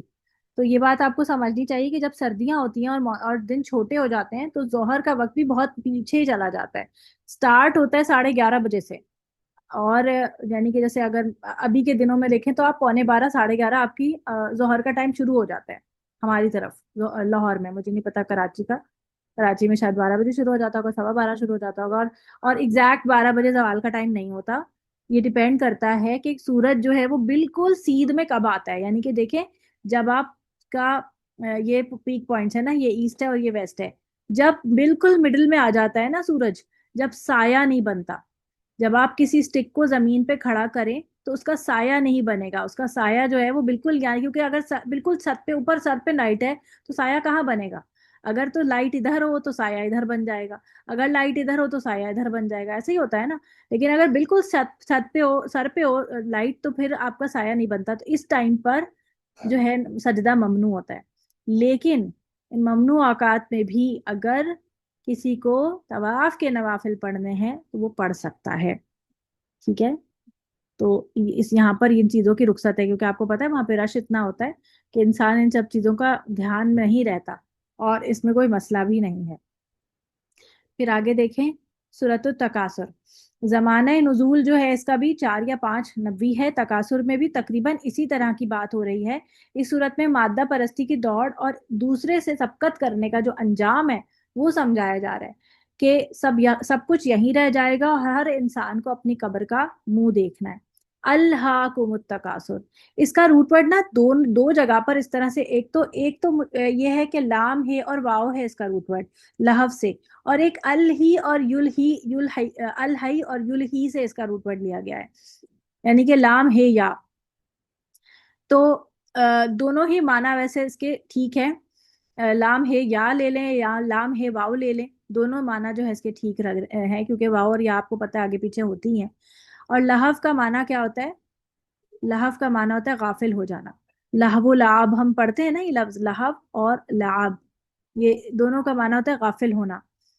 تو غافل کر دیا ہے الہاکم تم سب کو، کس نے؟ التکاثر، کثرت نے۔ تکاثر کثرت سے ہے، اور کثرت کے اس کا مبالغہ کا صیغہ ہے، اس کا مطلب ہے کہ کثرت کی طلب نے، التکاثر کثرت کی طلب یعنی چاہ نے جو ہے وہ تم کو غافل کر دیا ہے۔ یعنی صرف چاہ جو ہے نا، یہ حب جو ہے وہ کیا ہے؟ محبت۔ کس کی محبت؟ چیزوں کی محبت جو ہے نا، وہ زیادہ وہ رہتی ہے انسان کے اندر، محبت حاصل، مطلب حاصل کی محبت آپ کے اندر ہے، حاصل کی نہیں ہے، یعنی کہ خواہش کی محبت ہے، بیسیکلی خواہش کی محبت ہے، حاصل کی محبت نہیں ہے۔ یعنی کوئی چیز آپ کو چاہیے، اب آپ کا دل اٹکا رہے گا، اس کے اندر آپ کا دل ہوگا کہ میں جو ہے وہ یہ چیز خرید لوں کسی طرح، آپ پیسے جمع کر رہے ہیں وہ چیز خرید لی، جب آپ نے وہ چیز خرید لی اب اس کی چاہ ختم ہو جائے گی، ایک دو دن آپ اسے دیکھیں گے، اس کے بعد وہ ضرورت پڑی رہے گی، اور وہ آپ کچھ دنوں کے بعد اسے بھول بھی جائیں گے، اب پھر ایک نئی چیز آ کے کسی اور نئی چیز کی طلب میں آپ جو ہے مبتلا ہو جائیں گے۔ تو یہ جو چاہ اللہ تعالیٰ نے ڈالی ہوئی ہے نا، محبت، خواہشات کی محبت، اس سے انسان کو نکلنے کی ضرورت ہے۔ کیونکہ دیکھیں اگر آپ اس کو اس طرح سمجھیں کہ اب آپ کہیں گی کہ دیکھیں کچھ لوگ، اللہ تعالیٰ نے یہ سب چیزیں ہمارے اندر ڈال دی، تو اب اس کا مطلب یہ ہے کہ ہم تو معصوم ہیں نا، ہم پر کیوں جو ہے وہ پھر ہم کیوں جواب دیں گے؟ کبھی اس طرح کا بھی ذہن میں آتا ہے نا، یہ وسوسے آتے ہیں ذہن میں کہ پھر ہم کیوں جواب دیں بھائی، اگر اللہ کو سب چیزیں پتہ ہیں اور پھر ہم نے کرنا بھی وہی ہے، اور پھر اس کے بعد ہمیں ہرڈلز بھی اتنے سارے ہیں کہ شیطان بھی ساتھ ہی لگا ہوا ہے، اور اٹریکشنز بھی اتنی ساری یہاں پہ یہاں وہاں بکھری پڑی ہیں، پھر نیکیوں کا راستہ اتنا مشکل ہے، جنت کا راستہ جو ہے وہ مشکل ہے، تو وہ پھر ہمارے لیے یہ مطلب ہم کافی مشکلات میں ہیں۔ تو اس کو سمجھے اس طرح سے کہ اگر آپ کسی بچے کو کوئی گیم دے اور وہ بگننگ لیول کا گیم ہو، اگر وہ چھوٹا بچہ ہے تو وہ کھیل کے اس میں ایکسپرٹ ہو جائے گا، پھر اس کے بعد وہ چاہے گا کہ اب اس کو کوئی آگے کے لیول کا جس میں ہرڈل زیادہ ہوں وہ والا گیم دیا جائے، کیونکہ اس میں تو وہ ماسٹر ہو گیا، وہ آگے گیم کھیلے گا، اس کے بعد اسے اور مزید ہرڈلز والا گیم چاہیے ہوگا۔ اگر کوئی اور بڑا بچہ ہے اور اس کو بگننگ لیول کا چھوٹا سا گیم دے دیا جائے تو وہ تو بور ہو جائے گا۔ اب جیسے ہمارے زمانے میں جو چھوٹے موٹے ویڈیو گیمز ہوتے تھے، اگر ہم آج کل کے بچوں کو دے دیں تو وہ تو کہیں گے یہ کیا، یہ تو کچھ بھی نہیں ہے، وہ تو بہت ایزی پیزی گیم ہے۔ وہ کون سے گیم ہوتے تھے ہمارے موبائلوں میں بچپن میں، ہمارے مطلب بچپن تو نہیں تھا خیر، وہ جو وہ اسنیک والے اسنیک گیم، والا ہاں وہ جو اسنیک والا گیم ہوتا تھا انتہائی بورنگ قسم کا، اب ہمارے پاس آپشن نہیں ہوتے تھے تو ہم کھیل بھی دیتے تھے، تو ابھی بچوں کو وہ پکڑا دیں تو کہیں گے یہ تو کوئی گیم ہی نہیں ہے، تو اتنا بورنگ ہے۔ تو اگر انسان کو یہ ہرڈلز درمیان میں نہ ہوتے، دنیا میں انسان کو یہ ہرڈلز نہ ملتے، انسان یہی سوچتا نا کہ تو بورنگ ہے، پھر بورنگ ہو جاتی زندگی اگر ہرڈلز نہ ہوتے تو۔ پھر اگر دین پر عمل کرنا اتنا ہی آسان ہوتا اور کوئی ڈسٹریکشنز نہ ہوتی تو آرام سے، تو پھر مسئلہ کیا تھا؟ سبھی دین پہ عمل کرتے ہے نا، جیسے رمضان میں ہر کوئی جو ہے وہ عبادت کر رہا ہوتا، اور عبادت کرنا کوئی مشکل نہیں لگ رہا ہوتا۔ جو لوگ پورے سال فجر کی نماز نہیں پڑھتے وہ رمضانوں میں آرام سے فجر پڑھ لیتے ہیں، کیوں؟ کیونکہ ماحول بنا ہوا ہوتا ہے اور کوئی مشکل نہیں لگ رہا ہوتا، روزہ رکھنا مشکل نہیں ہو رہا ہوتا، سب رکھ رہے ہوتے ہیں کیونکہ سب نے رکھنا ہے۔ کوئی کچھ کہہ رہا ہے؟ میری آواز واپس آ رہی ہے کیا؟ کچھ شیئر کرنا ہے آپ لوگوں نے؟ کچھ کہنا چاہ رہے ہیں آپ؟ میں ہی بولی جا رہی ہوں؟ ٹھیک ہے جی، رانا آنٹی کچھ کہیں گی؟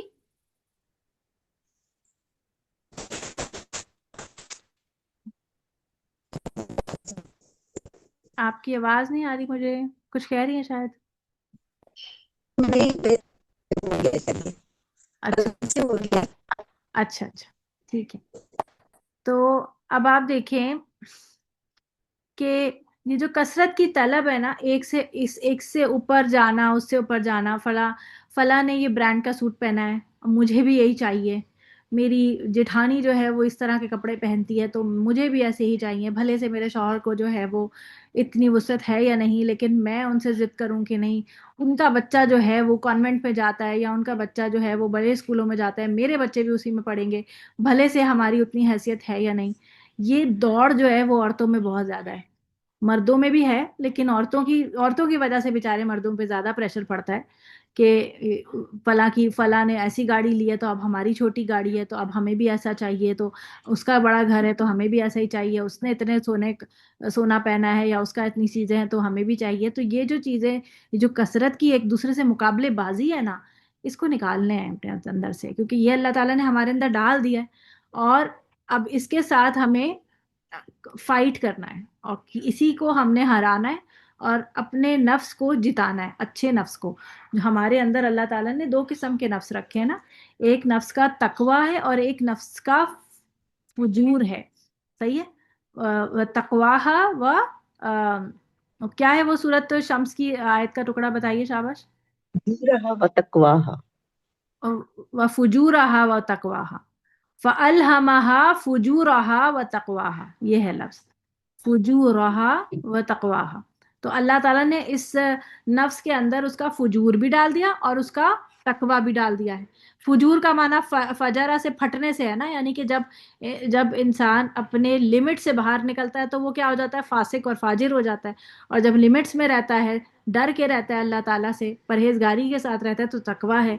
تو اس کو لمٹس میں رکھنا ہے. اب یہ ساری خواہشات انسان کے اندر موجود رہیں گی، چاہے آپ کتنے متقی اور کتنے نیک ہو جائیں، یہ خواہشات تو رہیں گی، لیکن ان کو لمٹس میں رکھنا ہے. مطلب ایک چیز ہوتی ہے ضرورت، اور ایک چیز ہوتی ہے آپ کی بلا وجہ کی خواہش. جیسے اسپیسیفکلی جب آپ کسی مالز میں شاپنگ کرنے جاتے ہیں یا کسی کیش اینڈ کیری ٹائپ کے جو جگہیں ہیں وہاں پر آپ جب شاپنگ کرنے جاتے ہیں تو تو وہاں پر آپ کیا کرتے ہیں کہ آپ اپنی مطلب ضرورت سے زیادہ بھی چیزیں خرید رہے ہوتے ہیں، کہ کچھ چیزیں آپ کو نظر آئی آپ کہتے ہیں بس بلا وجہ آپ خرید لیتے ہیں، آپ کہتے ہیں ہاں اچھی لگ رہی ہے چلو لے لیتے ہیں.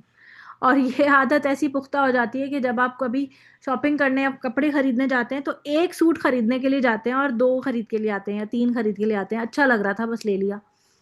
تو ان چیزوں کو اپنی اس کو تھوڑا سا لمٹ کریں اور اس کو سمجھیں کہ ہماری ضرورت کتنی ہے، اور ضرورت سے زیادہ جب کوئی چیز ہو جائے تو وہ اسراف میں چلی جاتی ہے. تو صرف ضرورتوں پہ انسان خرچ کرے اور باقی چیزوں کو انسان صدقات میں یا اور کسی اور اچھے کاموں میں جو ہے وہ انویسٹ کرے، تاکہ ہاں جی نیڈز اینڈ وانٹس، بالکل. تو ان چیزوں کو نیڈز اینڈ وانٹس میں فرق کرنا سیکھنا ہوگا، اور ہم عورتوں کو سیکھنا ہوگا، کیونکہ گھر کی اکانومی کون چلا رہی ہوتی ہیں، خواتین. اور اسی وجہ سے بہت فرق پڑتا ہے. جب آپ دین سے جڑتے ہیں نا، آپ کے بہت سے فالتو خرچے ختم ہو جاتے ہیں. جب آپ پردہ کرنا شروع کرتے ہیں، آپ کی کتنے فالتو آؤٹ فٹس اور فالتو چیزیں اور ان سب چیزوں کا آپ کا خرچہ بالکل زیرو ہو جاتا ہے، کہ آپ کے پاس بس آپ نے کوئی 8-10 عبایا آپ نے بنا کے رکھ لی ہیں، آپ کے پورے سال آرام سے گزر جاتے ہیں. آپ نے کہیں پہ بھی جانا ہو، آپ کا ایک دو آپ کے کیجول عبایز ہوتے ہیں جو آپ نارملی بالکل آپ نے پک اینڈ ڈراپ کے لیے جو اب آپ جا رہے ہوتے ہیں اپنے بچوں کے لیے، ویسے وہ آپ نے الگ رکھے ہوتے ہیں، اور باقی آپ کے کچھ ایک آدھ آپ کے کچھ فینسی عبایز بھی ہوتے ہیں جو آپ کسی پارٹی وغیرہ میں ویئر کر لیتے ہیں، باقی آپ کے نارمل ہوتے ہیں جو آپ نارمل روٹین میں پہن لیتے ہیں. تو اس طرح کیا ہوتا ہے کہ آپ کی بہت سی خرچے اور ان سب چیزوں سے آپ بچ جاتے ہیں، اور وہ عبایاز آپ ریپیٹ بھی کرتے ہیں آرام سے، کوئی مسئلہ نہیں ہوتا. لیکن جو آؤٹ فٹس آپ نارملی آپ لیتے ہیں، میں دیکھتی ہوں پتہ نہیں کتنے کتنے مہنگے مہنگے آؤٹ فٹس ہوتے ہیں. میں تو عرصے سے مطلب اس طرح کی چیزوں کی شاپنگ نہیں کی، تو واقعی میں مطلب 50-50 ہزار کے بھی جوڑے ہوتے ہیں، اور اتنے مہنگی چیزیں، اور لوگ خریدتے بھی ہیں اور لوگ پہنتے بھی ہیں. میں یہ سوچتی ہوں کہ مطلب کیا فیلنگ آتی ہوگی کہ یہ پہن کر اتنا مہنگا جوڑا، تو انسان سوچتا ہوگا گھر سے بھی نہ نکلے کہ اتنا مہنگا کہیں سے خراب نہ ہو جائے، کہیں سے چھد نہ جائے. کوئی اتنی مہنگی چیز پہن لے تو انسان کانشیس بھی رہتا ہے نا. خیر اللہ تعالیٰ جس کو دے، اللہ تعالیٰ اس کو برتنے کی توفیق بھی دے، اور اس کو پرانا مطلب برتنا کرے، پہننا اور پرانا کرنے کی اللہ تعالیٰ اس کو وہ دے، استطاعت دے. لیکن بات یہ ہے کہ انسان اپنے حساب سے ان چیزوں کے اوپر خرچ کرے جہاں ضرورت ہے، اور جہاں ضرورت نہیں ہے وہاں پر بلا وجہ صرف مقابلے بازی میں، اسپیشلی نا جب آپ شادیوں میں خرچ کرتے ہیں، جب آپ کے کسی قریبی شادی ہے، خالہ کی بیٹی کی شادی ہے، یا پتہ نہیں بھانجی کی شادی ہے، یا اپنی بیٹی کی شادی ہے، تو اس میں جو ہے لوگ ایکسٹرا خرچ کرنا شروع ہوتے ہیں، تو ہم بہت ہی کوئی بہت الگ آؤٹ آف دا ورلڈ لگنا چاہتے ہیں تو بہت مہنگا کوئی جوڑا خرید کے لے آئیں گے، اور بہت ہی کہیں سے تیار ہو کے آنا ہے، اور اس سب چیزوں میں جیسے کل بھی میں نے بات کی تھی صرف فوٹوز کلک کرنے کے لیے. کسی کو یاد نہیں رہتا آپ نے کیا پہنا ہے، کسی کو کتنے سالوں بعد یا 2 دنوں بعد بھی کچھ یاد نہیں رہتا آپ نے کیا پہنا، آپ کیسے لگ رہے تھے.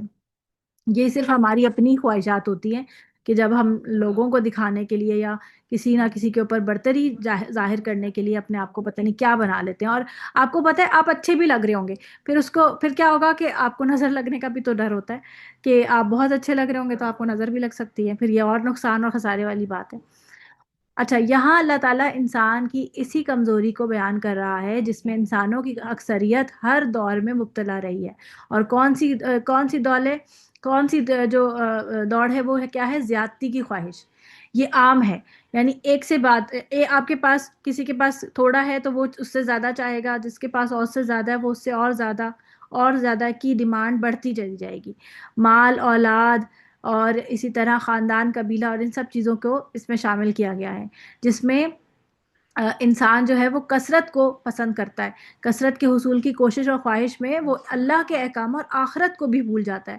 یعنی جب انسان اس دوڑ میں لگ جاتا ہے نا، یقین کریں تو پھر وہ اسی چکر میں گھومتا رہتا ہے، بالکل کولو کے بیل کی طرح. آپ نے بہت سے ایسے لوگ دیکھے ہوں گے کارپوریٹ سیکٹر میں کام کرتے بیچارے صبح سے لے کے شام تک وہ آفسوں میں بیچارے رول رہے ہوتے ہیں، گھر آ کے ان کو یہ بھی ہوش نہیں ہوتا، گھر آ کے بھی کام کر رہے ہوتے ہیں. پھر ان کو جو ہے نہ کھانے کا ہوش ہوتا ہے، نہ ان کو پہننے کا ہوش ہوتا ہے. بیچارے مردوں کو کئی عورتیں ایسی ہوتی ہیں بیچاری، وہ جو ہے آفس میں کام کرتی ہیں، گھر آ کے پھر گھر کے کام کر رہی ہوتی ہیں، اور سارے ان سب چیزوں میں اسی سب میں جو ہے وہ عمر کا کتنا حصہ نکل جاتا ہے، جوانی کا پورا دور نکل جاتا ہے، اور پھر انسان پہ بڑھاپا آنے لگتا ہے تو انسان کو احساس ہوتا ہے ارے یہ تو میرا سارا یوتھ تو اسی میں نکل گیا، اسی بھاگ دوڑ میں، کہ انسان اپنے آپ کو کمفرٹیبل لائف دینا چاہ رہا تھا. اور کمفرٹ آتے آتے انسان کی زندگی ہی ختم ہو جاتی ہے، اور کمفرٹ تو آتا ہی نہیں. کمفرٹ زون یہاں پہ ہے ہی نہیں.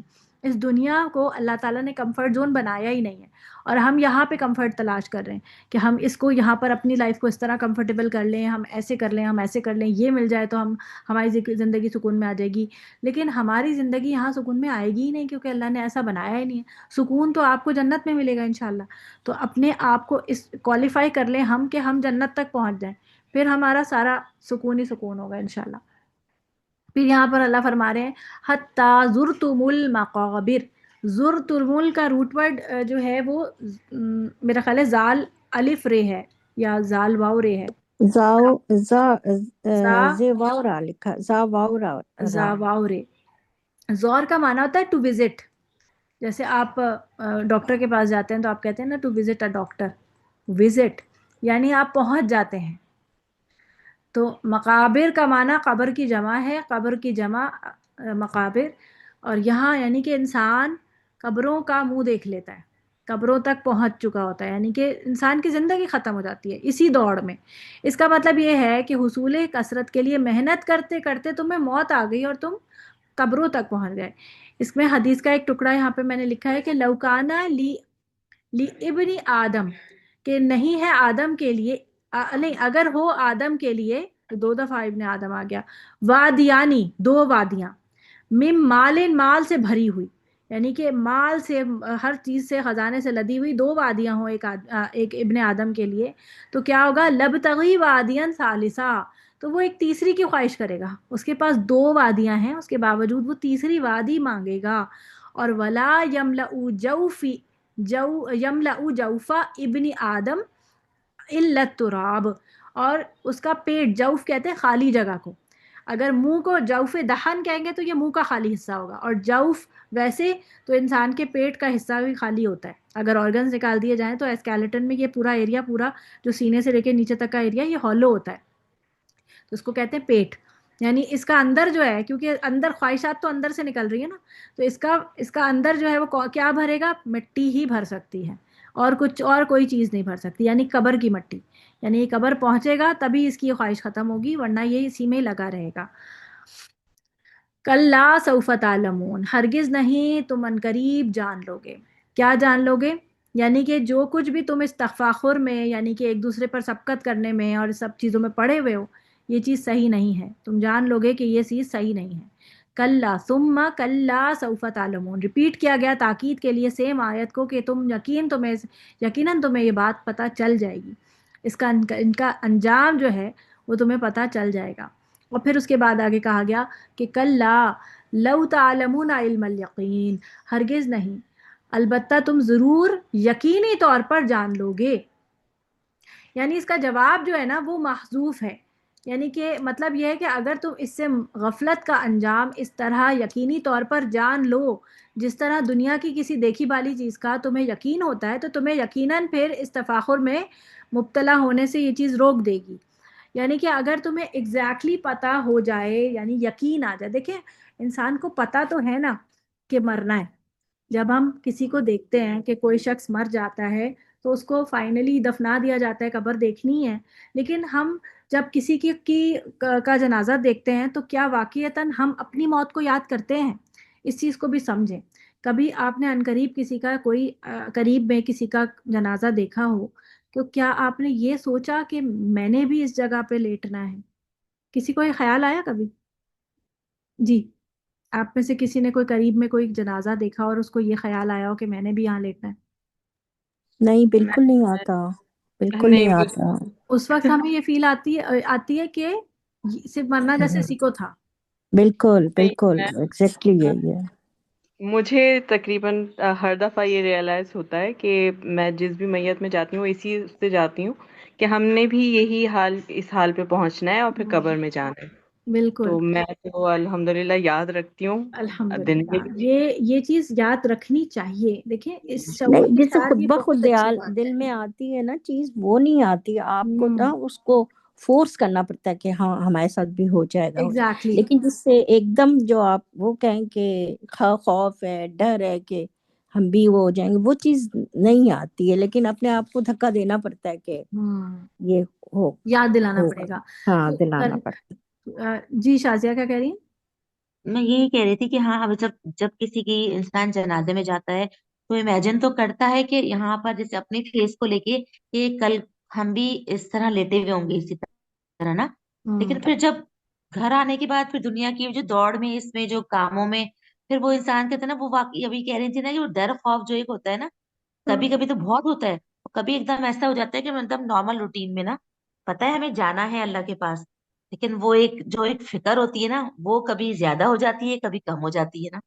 بالکل بالکل ایسا ہی ہے کہ پھر انسان نا اپنی، میم ہاں جی، آپ جو کہہ رہی تھی کہ ویسے جمع نہیں کرنا چاہیے یہ، تو میں تقریباً پہلے بھی خیر بہت زیادہ جمع کرنے کی میری عادت نہیں ہے کسی بھی چیز کو، چاہے وہ کپڑے ہوں یا کچھ ہو، لیکن مجھے 2 سال پہلے مجھے ایسا ایک دم سے فیلنگ آئی کہ ایک آدھ سوٹ جیسے رکھا ہوتا ہے انسٹچ بھی نا، تو مجھے خیال ہوا کہ نہیں میں یہ میرے تیجے میں آ جائے گا، یہ میرے دوجے میں آ جائے گا، یعنی یہ جو بعد میں ہوتی ہیں چیزیں، تو میں نے کہا یہ کیوں نہ یہ میں خود ہی پہن لوں، اور پھر میں نے اس سال یعنی کہ کوئی ایکسٹرا کپڑا سیا نہیں، یعنی لیا نہیں کہ میں اسے مزید رکھوں اور پھر وہ کروں۔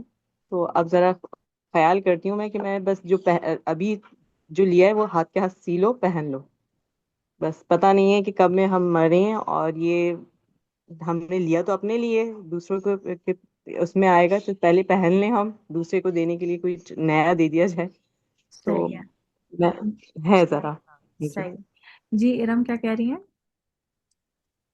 میم آپ ہماری بات کر رہی ہیں، مطلب لیڈیز کی بات کر رہی ہیں نا، میرے ہسبینڈ جب بھی کسی میت میں جاتے ہیں تو واپس آ کے یہی کہتے ہیں کہ لوگ جنازے کے پاس کھڑے ہوتے ہیں، قبر میں دفنا رہے ہوتے ہیں، اور پھر بھی دنیا کی باتیں کر رہے ہوتے ہیں، وہیں کھڑے کھڑے سگریٹیں بھی پی رہے ہوتے ہیں، وہیں کھڑے کھڑے حکومت کی باتیں ہو رہی ہوتی ہیں، سیاست کی باتیں ہو رہی ہوتی ہیں، انہیں ذرا سا ہوش نہیں ہوتا کہ یہ بندہ جو اس دنیا سے گیا ہے یہ اس وقت قبر میں جا رہا ہے، کچھ عرصے بعد کسی بھی وقت ہمارا بھی لمحہ آ جائے گا، ہمیں بھی اس قبر میں جانا ہے، ہم کیا لے کے جائیں گے؟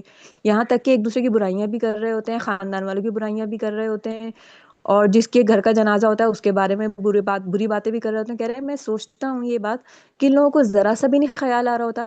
مطلب ہم لوگ تو لیڈیز تو گھر تربیت میں کی ہوتے ہیں لیکن وہ تر... دفنانے جا رہے ہوتے ہیں. ہاں. اور دفنانے اس وقت کھڑے بھی ہوتے ہیں وہاں پر, دفنایا جا رہا ہوتا ہے اس وقت بھی رونگٹے کھڑے نہیں ہو رہے ہوتے اس وقت. یہ ہم لوگوں کے اندر یہ بےحسی آ گئی ہے نا, ہمارے دل پتھر کے ہو گئے ہیں جیسے.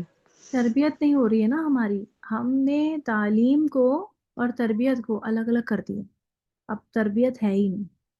اب لوگ جو ہیں وہ نالج تو ہمارے پاس بہت ہے, ہر بندے کو بہت کچھ پتا ہے.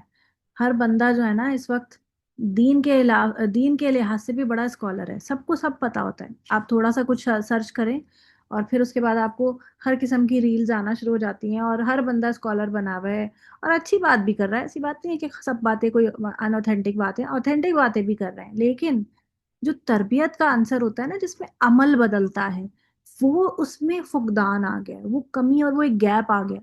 پتا تو ہے, نالج تو ہے, لیکن وہ اپنے اوپر اثر نہیں کر رہا. دیکھیں علم کے نا 3 درجات ہیں. ایک کیا ہے, یہ جو لکھی ہوئی ہے یہاں پر کہ علم الیقین ہے, صحیح ہے, ایک یقین کے عالم پر تمہیں علم ہو جائے. دیکھیں علم کے نا 3 درجات ہیں, یعنی کہ علم الیقین, عین الیقین, یعنی یقین کے بھی 3 درجات ہیں, اور تیسرا ہے حق الیقین. صحیح ہے. اچھا میں یہ پڑھاتی ہوں کہ, لیکن میں چاہتی ہوں کہ ہم پہلے نماز کی بریک لے لیں, کہ اذان ہوئی ہے. ٹھیک ہے, پھر میں آپ کو یہ پڑھاتی ہوں آ کر.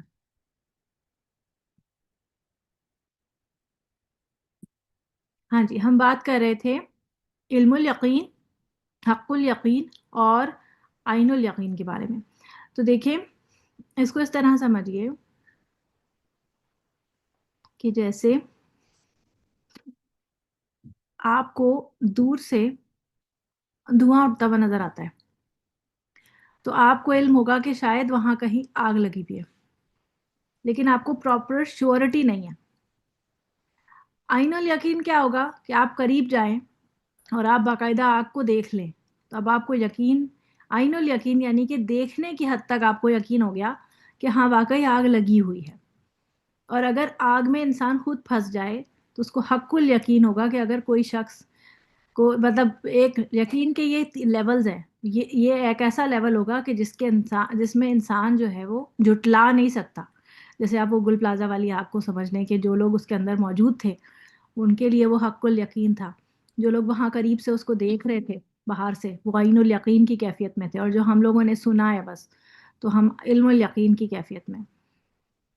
اسی طرح آپ اس کو اس طرح بھی سمجھ سکتے ہیں کہ جیسے فرض کریں کہ آپ کسی دعوت میں گئے ہیں اور آپ کو کسی نے بتایا کہ ابھی آپ نے کھانا کھانا شروع نہیں کیا اور کھانا کھل گیا ہے, تو آپ کو کسی نے بتایا کہ پتہ ہے حلیم ہے کھانے میں اور اس میں نمک تیز ہے. تو آپ کو علم الیقین کی حد تک آپ کو پتہ چلا ہے کہ نمک تیز ہے, لیکن یقینی بات نہیں ہے کہ واقعی نمک تیز ہے بھی یا نہیں.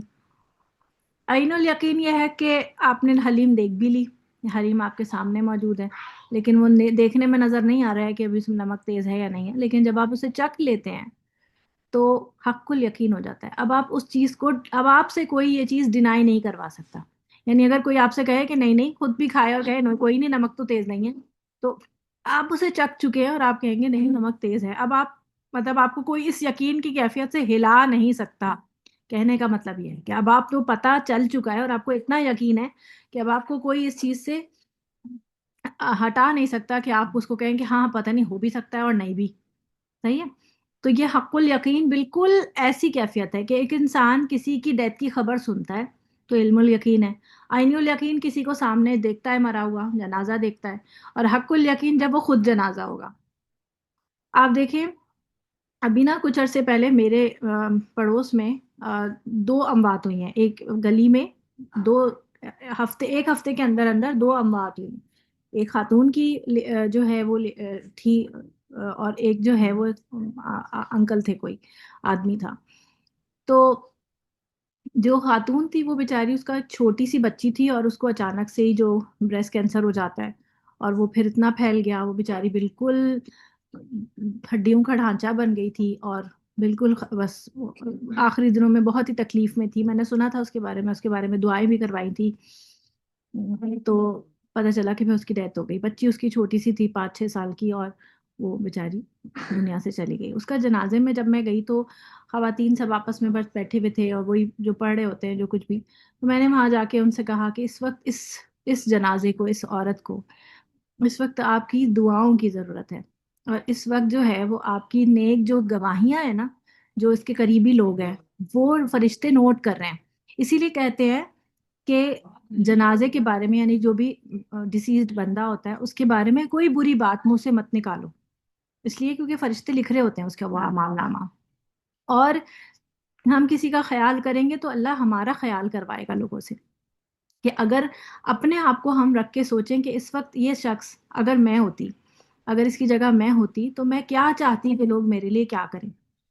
مطلب وہ جو اس وقت وہ شخص ہوتا ہے جس کو ابھی آگے کے مرحلے میں جانا ہے، وہ پیچھے والوں کو نہیں سوچ رہا ہوتا، وہ آگے کے اپنے بارے میں سوچ رہا ہوتا کہ میرے ساتھ کیا ہونے والا ہے. وہ رونے والوں کو وہ چیخ چیخ کر کہتا ہے میں تمہارا کیا لے کے جا رہا ہوں جو تم لوگ رو رہے ہو، میں تو تم سے کچھ بھی نہیں لے کے جا رہا، میں تو اپنا بھی سب کچھ تمہیں دے کے جا رہا ہوں، تم کیوں رو رہے ہو. وہ اس کو تمہارے رونے سے تکلیف اس لیے ہو رہی ہے کہ تم اس وقت رو رہے ہو لیکن اس کے لیے دعا نہیں کر رہے جو اسے چاہیے. تو اس وقت اس کو صرف اور صرف دعاؤں کی ضرورت ہے. آپ اس وقت اس سے دعائیں مانگیں. لوگ عجیب عجیب سی باتیں منہ سے نکالتے ہیں کہ یہ کیوں چلا گیا، ہائے میں یتیم ہو گیا، ہائے میں فلاں ہو گیا، اور میرا کیا ہوگا، اور اس طرح کی باتیں لوگ کر رہے ہوتے ہیں. یہ نہیں سوچ رہے ہوتے کہ اس بیچارے کے ساتھ جو گزر گیا اس پر اس وقت کیا گزر رہی ہے، اور وہ کتنے خوف میں مبتلا ہے کہ اب میرے ساتھ آگے کیا ہونے والا ہے. تو ان سب چیزوں کا خیال ہمیں کرنے کی ضرورت ہے کہ جب ہم کسی اس طرح کی میت میں جائیں تو یہ سوچ کے جائیں کہ لوگوں کو بھی تھوڑا سا ایجوکیٹ کریں کہ اس وقت نہ تو بین کرنے کو اللہ تعالیٰ نے الاؤ کیا ہے کہ آپ سینہ پیٹ پیٹ کر جو ہے وہ بین کریں، اور زور زور سے خواتین کے رونے کی آواز دور دور تک جاری ہو، اور آپ کو جو ہے مطلب خواتین کے گھر سے باہر آواز نہ جائے. اور تیسرا یہ کہ دعائیں بہت زیادہ ضروری ہوتی ہیں. لَتَرَوُنَّ الْجَحِيمَ، البتہ تم ضرور دیکھ لو گے. یا ہے روٹ ورڈ، اور یہ جو لام ہے اور یہ نون ہے، یہ دونوں تاکید ہیں کہ تم یقیناً جو ہے وہ جہنم کو دیکھ لو گے. اچھا، یہ ایک کسی نے نا شعر لکھا ہے چیٹ میں، سمن کاشف نے، بڑا پیارا شعر تھا. میں نے کہا ذرا یہ حق الیقین سمجھا دوں پھر پڑھ لوں گی. روز و شب کے میلے میں غفلتوں کے مارے ہم بس یہی سمجھتے ہیں، ہم نے جس کو دفنایا بس اسی کو مرنا تھا. واقعی ایسا ہی لگتا ہے کہ جب کوئی مرتا ہے تو لگتا ہے شاید اسی کو مرنا تھا، ہم نے نہیں مرنا. تو جب بھی آپ کو پتہ ہے قبرستان جانے کے بارے میں شروع میں تو خواتین کو بالکل ممانعت تھی نا، کیونکہ بین کرتی تھیں خواتین.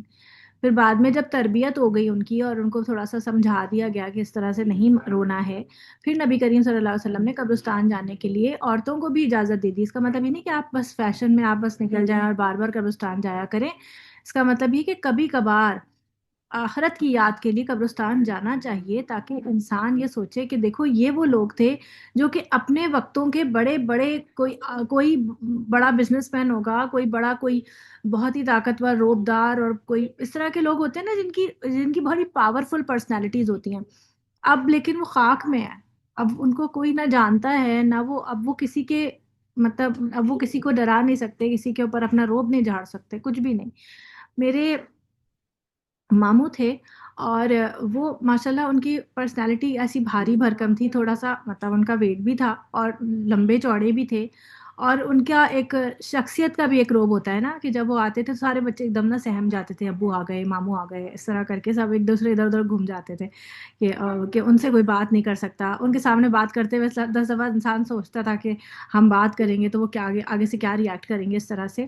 لیکن جب ان کا بالکل مرنے کا جب ان کا ڈیتھ ہوئی تو میں ان کو یہ دیکھ رہی تھی کہ یہ پوری زندگی ایک انسان نے کس طرح کا ایک VIP پروٹوکول سے گزارا، اور اب دیکھو وہ کیسے دوسروں کے رحم و کرم پر چلا گیا. تو یہ سب کے ساتھ ہونا ہے، ہم سب کے ساتھ ہونا ہے. اور ہم سب کو یہ چیز کو دیکھنا ہے کہ ہم نا جب مرنے کی بات کرتے ہیں نا، یقین جانیں آپ اور میں، ہم سب یہ سوچیں کہ جب ہم مرنے کی بات کرتے ہیں تو ہم پتہ کیا سوچتے ہیں، ہمارے پیچھے ہمارے گھر والوں کا کیا ہوگا، ہمارے بچوں کا کیا ہوگا. اور ہماری آنکھوں میں آنسو پتہ ہے کیوں آتے ہیں؟ کہ ہمارے بعد یہ دنیا کیسے چلے گی. ہم آنسو اس لیے نہیں بہاتے کہ ہمارا آگے کیا ہوگا. ہم یہ سوچ رہے ہوتے ہیں کہ میں مر جاؤں گی تو میری جگہ کوئی اور لے لے گا، میرے شوہر دوسری شادی کر لیں گے، میرے بچوں کی ماں چھن جائے گی، ان کے اوپر دوسری ماں آ جائے گی. ہم دنیا دنیا کیونکہ ہمارا محور دنیا ہے، کیونکہ ہم مرنے کے بعد بھی محور ہمارا کیا ہے، میری چیزوں کا کیا ہوگا، میری چیزیں کون لے لے گا، اور یہ ہوگا اور فلاں ہوگا تو میں پہلے استعمال کر لوں یا میں کسی کو دے دوں، یا اس طرح سے ہم سوچ رہے ہیں. ہم چیزوں کے بارے میں سوچ رہے ہیں، اپنی اولاد اپنے ریلیشنز کے بارے میں سوچ رہے ہیں، لیکن صرف دنیا ہے ہمارا محور.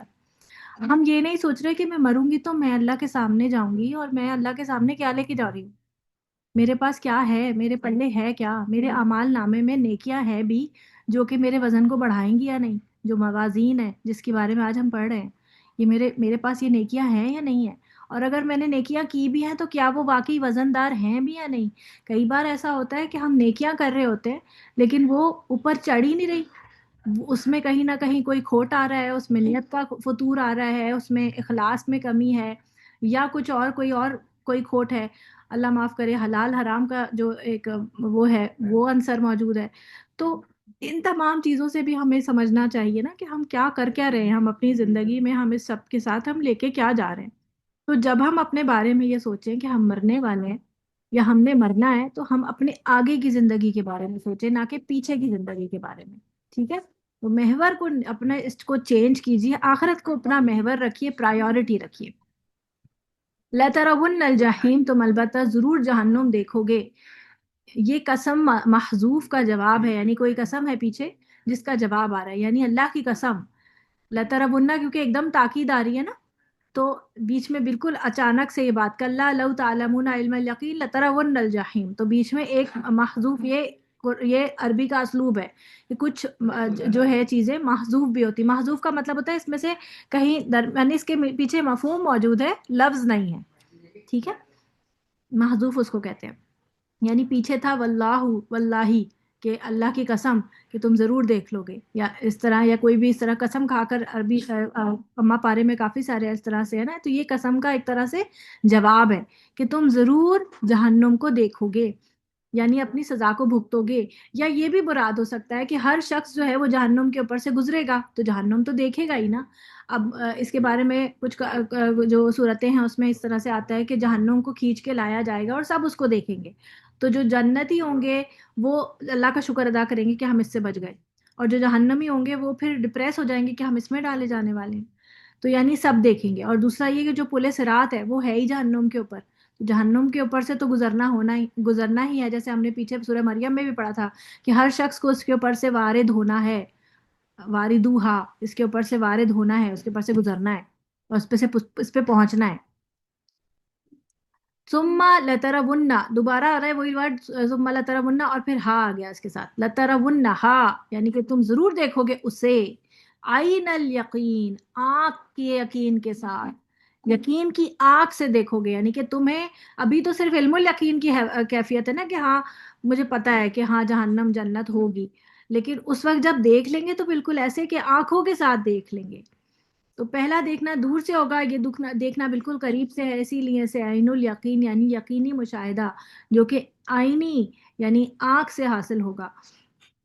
پھر یہ 3 درجات میں نے آپ کو سمجھا دیے. ثم لتسألن یومئذ عن النعیم. جی ابھی امیجنیشن ہے، اور پھر آگے جو ہے وہ پھر آنکھ کسے دیکھا، کیونکہ غیب کے پردے ہٹ جائیں گے نا. آپ کو پتہ ہے جہنم اس وقت بھی موجود ہے، جنت بھی اس وقت موجود ہے، بنائی نہیں جائے گی اس وقت، وہ موجود ہے، آلریڈی بن چکی ہیں، ہماری آنکھ سے اوجھل ہیں. تو اس وقت ہمارے سامنے سے غیب کے پردے ہٹ جائیں گے اور ہم ہر چیز کو دیکھ لیں گے. ہمیں اس وقت ہمارے لیے علم غیب ہے کہ اللہ کہتا ہے یہ چیزیں موجود ہیں اور یہ سب ہم اس پہ ایمان لاتے ہیں، لیکن یہ علم غیب ہے. جب ہم دیکھیں گے تو یہ عین الیقین کی کیفیت پہ اور حق الیقین پہ چلا جائے گا. ثم لتسألن یومئذ عن النعیم، اور تم ضرور سوال کیے جاؤ گے اس دن نعمتوں کے بارے میں.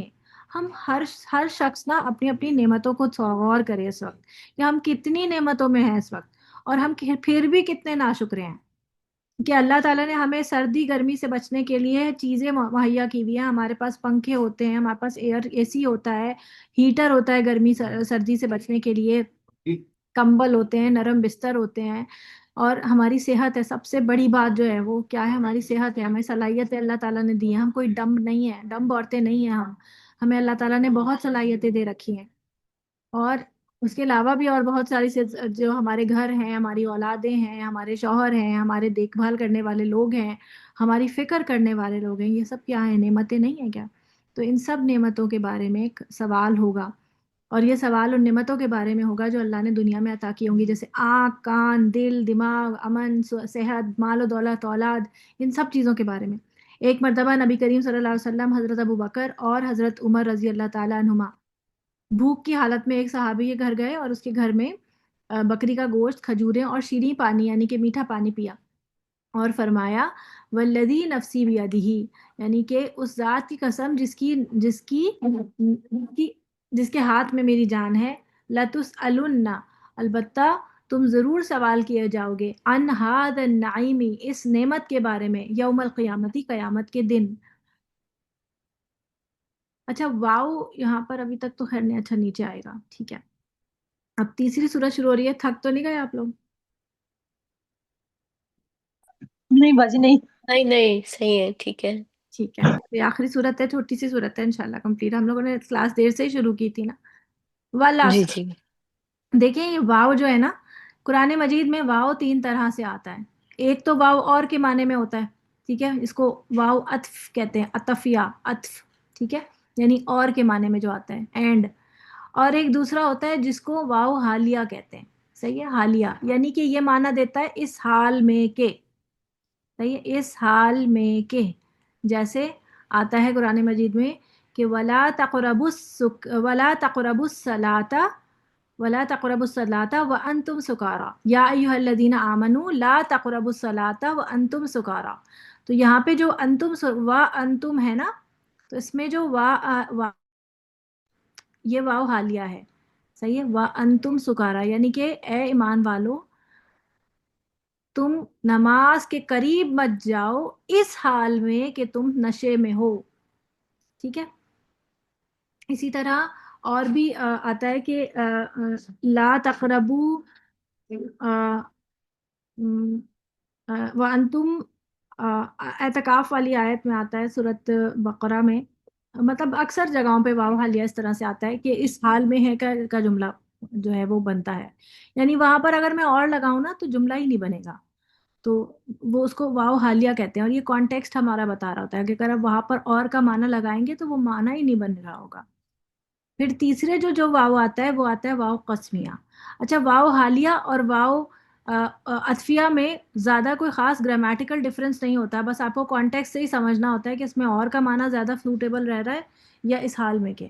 لیکن جو قسمیہ والا واو ہوتا ہے وہ بہت بہت واضح ڈفرینس دیتا ہے، وہ اس طرح سے کہ جیسے میں نے آپ کو نار اللہ والا بتایا تھا نا، کہ دوسرا جو ساتھ میں اسم ہوتا ہے وہ حالت جر میں ہوتا ہے، یعنی زیر کی حالت میں ہوتا ہے، اسی طرح اس واو کے ساتھ جو اسم لگا ہوا ہوگا وہ حالت زیر میں ہوگا۔ جیسے کہ آپ اما پارا کی جتنی بھی صورتیں جو اس طرح سے شروع ہو رہی ہیں واو سے، اس کو آپ دیکھ سکتے ہیں، وَالشَّمْسِ وَضُحَاهَا زیر کے ساتھ، وَالسَّمَاءِ وَالطَّارِقِ، جیسے قسم ہے آسمان کی، اور وَالطَّارِقِ اور طارق کی، یعنی جو چاند وہ ہے کیا کہتے ہیں تارا، طارق تارا ہوتا ہے نا، دمدار ستارہ، اور واللیلی اذا سجا، واللیلی، والنہاری، والارضی، قسم ہے آسمان کی، والارضی سطحت، وہ آتا ہے نا سورہ شمس میں، والقمری اذا تلاہا، والارض اذا سواہا ہے شاید۔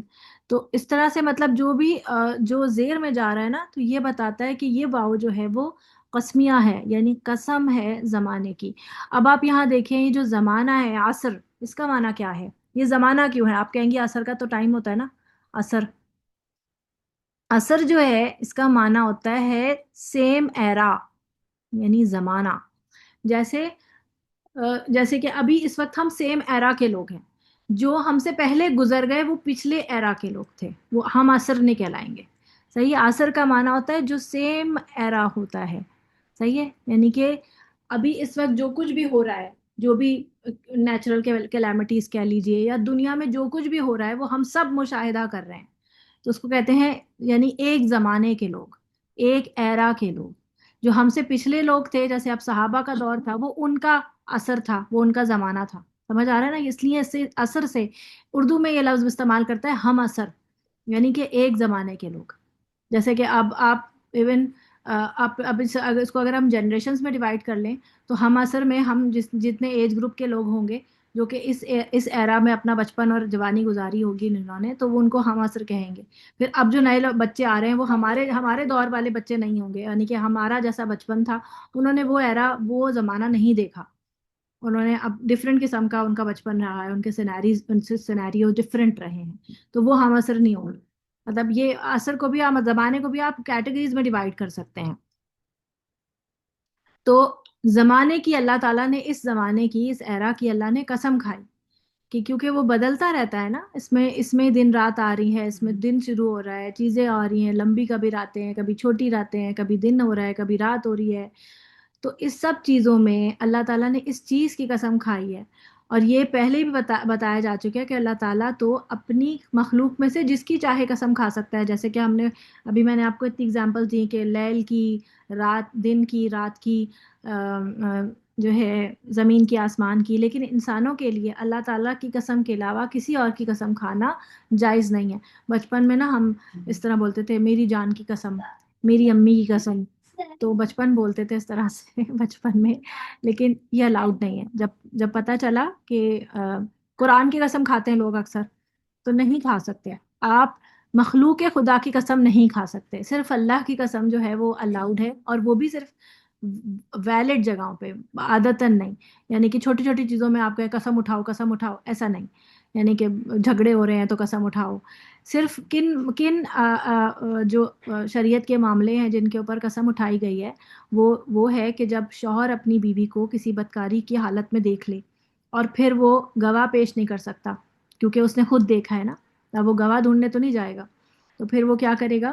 وہ قاضی کے پاس جا کے 5 دفعہ جو ہے قسم ہے، جس میں 5 دفعہ قسم تھی. 4 دفعہ جو ہے وہ نارمل قسم کھائے گا کہ میں جو ہے وہ سچا ہوں، اور 5ویں دفعہ جب وہ قسم کھائے گا کہ تو وہ کہے گا کہ اگر میں جھوٹا ہوں تو مجھ پر لعنت ہو. یہ سورہ نور میں بھی آیا ہے باجی. جی سورہ نور میں ہی آیا ہے. تو یہ اس کو لیان کہتے ہیں، یعنی کہ یہ قسم کھائی جاتی ہے جس میں لیان کی قسم ہوتی ہے. پھر اگر عورت جو ہے وہ اگر فرض کرو کہ سچی ہے اور مرد اس پہ جھوٹا الزام لگا رہا ہے، تو پھر عورت بھی اسی طرح 5 دفعہ قسم کھائے گی، جس میں 4 دفعہ وہ کہے گی کہ میں جو ہے وہ سچی ہوں، اور چوتھی دفعہ کہے گی کہ اگر میں جھوٹی ہوئی تو مجھ پر اللہ کا عذاب نازل ہو. تو ایسا نہیں کہ اوپر سے عذاب ہی آ جائے گا کہ اس کا ہاتھ ٹوٹ جائے گا یا وہ گر کے مر جائے گی، ایسا کچھ نہیں ہوتا. جو بھی جھوٹا ہو اس میں سے، وہ پھر یہ ہوگا کہ بس جدائی ڈال دی جائے گی اب ان کے درمیان میں، اب وہ ساتھ نہیں رہ سکتے. اور پھر یہ کہ ان کا معاملہ پھر اللہ تعالیٰ ہی آگے ڈیل کرے. پھر دنیا میں اللہ سزا دے یا آخرت میں سزا دے جھوٹے کو، یہ اللہ ہی بہتر جانے. ٹھیک ہے، آگے دیکھیے. ان بس الانسان، اولاد کی قسم کھانا صحیح ہے نا؟ بعض لوگ کہتے ہیں کہ اولاد کی قسم کھا لیتے ہیں بعض موقع پہ، تو یہ بھی صحیح نہیں ہے نا؟ بالکل صحیح نہیں ہے. یہ پتہ ہے ہمیں ہندوؤں سے اور ان سب چیزوں سے ان کے ساتھ رہ کر یہ چیزیں ہم نے سیکھی ہیں. ہم سمجھتے ہیں کہ مطلب ان کے یہاں یہ ہوتا ہے کہ اگر کوئی اس طرح کی قسم کھا لے اور قسم جھوٹی ہو تو وہ مر جائے گا، تو اس لیے کہتے ہیں کہ اپنی جان کی قسم کھاؤ یا اپنے بچے کی قسم کھاؤ، جس سے زیادہ محبت کرتے ہو اس کی قسم کھاؤ. تو ایسا نہیں ہے. ایون جب لیان میں آپ دیکھ رہے ہیں کہ لیان میں بھی اگر جو قسم کھائی جا رہی ہے تو جو جھوٹا ہے وہ فوری طور پہ مر تھوڑی جا رہا ہے، لیکن وہ ایک بہت بڑی قسم جو ہے جو اللہ کی کھائی جا رہی ہے. اللہ کی قسم بہت بڑی قسم ہوتی ہے. بچوں کو عادت ہوتی ہے، کبھی کسی سے سیکھ لیتے ہیں نا تو عادتاً چھوٹی چھوٹی باتوں پہ قسمیں کھانے لگتے ہیں.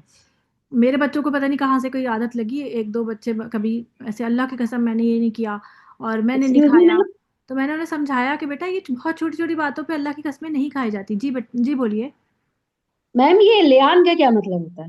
لیان کا معنی لعنت سے ہے، یعنی وہ لعنت یعنی کہ کرتا ہے اپنی بیوی پر کہ یہ جو ہے یہ جھوٹی ہے. اور اسی طرح مرد اچھا. جو ہے وہ عورت جو ہے وہ کہتی ہے کہ فلاں شخص اس کے اوپر لعنت ہو، اللہ کی لعنت ہو، یہ جھوٹا ہے. اس کو کہتے ہیں لیان، اسی سے لفظ نکلا لیان. ہے لیان. اوکے، ٹھیک ہے. صحیح. اور میم یہ انسانہ میں الف نہیں آئے گا؟ ان الانسانہ. آپ الف لگا لیں، کھڑا زبر لگا لیں، بات تو ایک ہی، دونوں ایک ہی اچھا طرح پروناؤنس ہوتے ہیں. صحیح، جی ٹھیک ہے، طبا کیا کہہ رہی ہیں؟ صحیح. اس طرح، لیکن ہاں مجھے ایک دم یہ خیال آیا کہ یہاں پر بہت کلچر ہے، لائک عرب میں یہ بات ہی نہیں، مطلب یہ واللہ واللہ کوئی بھی بات ہو، میں ابھی چائے بھی کرا رہی ہوں واللہ میں گھر پہ ہی تھا، واللہ میں نے یہ کھایا ایویں ہی۔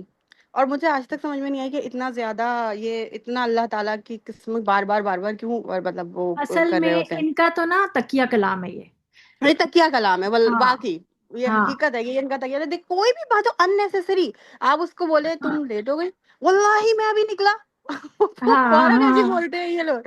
اور لیان ابھی میں آپ بتا رہی ہیں تو لیان میرے بیٹے کی کلاس 12 میں بچی ہے، اس کا نام ہے لیان۔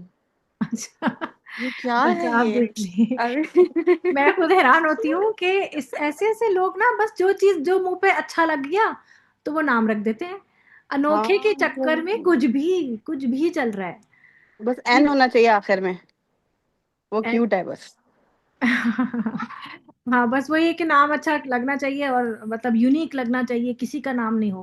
ایک تو یہ ایک عجیب جو بات ہمارے اندر نکل گئی نا کہ کسی نہ، پتہ ہے مجھے یاد ہے کہ جب ہم ینگ ہوتے تھے نا تو لڑکیاں ایسے کرتی تھیں کہ جو میں نے کپڑا پہنا ہے، یعنی کہ جو میں نے پرنٹ پہنا ہے وہ اور کسی نے نہ پہنا ہو۔ یہ ایک عجیب سی بھی ایک چیز ہمارے اندر صلاحیت کر گئی تھی، جو کہ اب اللہ کا شکر ہے اب نہیں ہے، کہ اگر کسی نے پہن لیا تو کیا ہوا، ہم بڑے خوش ہوتے ہیں کہ میرے پاس بھی ایسا سوٹ ہے۔ لیکن اس زمانے میں ایسا ہوتا تھا کہ جو ڈسپلے پرنٹس ہوتے تھے نا وہ نہیں خریدتے تھے ہم، کہ یہ ڈسپلے پرنٹس ہیں اور یہ تو سبھی پہنیں گے، ہم وہ پرنٹ لیں گے جو اور کوئی نہ پہنے۔ تو یہ جو انوکھے بننے کی خواہش ہمارے اندر بیٹھ گئی ہے نا، پتہ نہیں کہاں سے، تو وہیں سے ہر چیز میں انوکھا بن آ گیا ہے کہ وہ کام کریں جو کسی نے نہ کیا ہو۔ تو یہ بڑی خطرناک بات ہے، کیونکہ پھر ایسے کام جو جیسے اس یہ تو اس میں بھی آیا ہے نا کہ جو قوم لوط والا ہے کہ تم ایسے کام کرتے ہو جو کسی نے نہیں کیا، تو انوکھے بننے پہ انسان پھر کہیں کا کہیں بھی نکل سکتا ہے، اللہ معاف کرے۔ اچھا، ان الانسان لفی خسرن، اچھا یہ جو آپ کہہ رہی ہیں نا کہ جو جیسے کسی کا تکیہ کلام ہوتا ہے قسم کھانے کا، تو اس میں سورہ بقرہ میں آتا ہے کہ وہ قسمیں جن جو تمہارے دل کے ارادے سے نہیں کھائی جاتی، یعنی کہ یہ تو ان کی عادت تھا نا، ان کا کلچر تھا، تو ان پہ تمہارا مواخذہ نہیں ہوگا، لیکن وہ قسمیں جو تم دل کے ارادے کے ساتھ کھاتے ہو، یعنی کہ کوئی قصدن یہ کہے نا کہ بات ہو رہی ہے، کوئی بات ہے جس میں قسم باقاعدہ اٹھائی جا رہی ہے، تو ان قسموں کا مواخذہ ہوگا۔ جیسے لوگ قسم کھا لیتے تھے کہ جیسے اس زمانے میں بہت قسمیں کھائی جاتی تھی اس طرح کہ میں اپنی بیوی کے پاس نہیں جاؤں گا جب تک کہ میں یہ کام نہ کر لوں، تو اب جب تک وہ کام نہ ہو جائے وہ بیچاری بیوی لٹک رہی ہے، حالانکہ اس کا کوئی قصور بھی نہیں ہے، میں اپنے بھائی کے قاتل کو جب تک مار نہ دوں تو تب تک میں اپنی بیوی کے پاس نہیں جاؤں گا۔ بھائی تم نے اپنی خواہش تو روکی، لیکن اس بیچاری بیوی کا کیا قصور ہے؟ اسی طرح جو ہے ایسی قسمیں وہ کھا لیتے تھے، جیسے ایلا کی قسم تھی، وہ بھی بیوی کے ساتھ تھی کہ آج سے جو ہے تو میری ماں کی پیٹھ کی طرح ہے، یعنی کہ اب جو ہے وہ نہ طلاق ہوئی ہے اور نہ ساتھ رکھ رہے ہیں، تو اس کو اٹکا کے رکھا ہوا ہے۔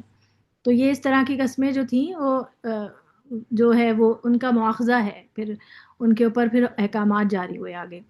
اچھا اس کو دیکھیں، ان الانسان لفی خسر، بے شک بالیقین انسان سراسر نقصان میں ہے۔ اب آپ دیکھیں اس میں 3 قسم کی تاکید آ رہی ہے، انا کی تاکید، نفی میں لام کی تاکید، اور سٹارٹ میں والعصر کہہ کے واو کی تاکید۔ یہ جو قسم کھائی جاتی ہے یہ بیسیکلی تاکید کے اس میں آتے ہیں، یعنی کہ کسی چیز کو یعنی کہ تاکید میں کہا جائے۔ جیسے میں کہوں ایک بات کہ میں جو ہے وہاں جاؤں گی، میں وہاں جاؤں گی، یہ میں نے نارمل جملہ بولا ہے کہ میں وہاں جاؤں گی، نہیں بھی جا سکتی، ٹھیک ہے، لیکن اگر میں کہتی ہوں کہ میں وہاں ضرور جاؤں گی، تو اب یہ ہے کہ اب یقینی کی طرف جا رہی بات۔ لیکن جب میں کہوں اسٹریس میں وہاں ضرور بضرور جاؤں گی، ضرور جاؤں گی، یعنی کہ بالکل، یہ 2 طرف کی تاکید ہو گئی، صحیح ہے۔ اور میں کہوں میں وہاں جا کے ہی رہوں گی، تو ایک اور طرح کی تاکید جو ہے وہ اس کے اندر ایڈ ہو گئی۔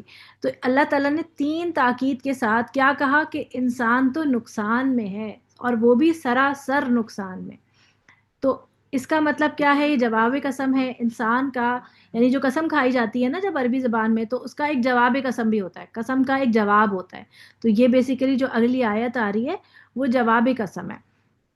انسان کا خسارہ اور ہلاکت واضح ہے کہ جب تک وہ زندہ رہتا ہے اس کے روز و شب سخت محنت کرتے ہوئے گزرتے ہیں، پھر جب موت سے وہ ہمکنار ہو جاتا ہے تو موت کے بعد بھی راحت اور چین نصیب نہیں ہوتا، بلکہ وہ جہنم کا ایندھن بن جاتا ہے۔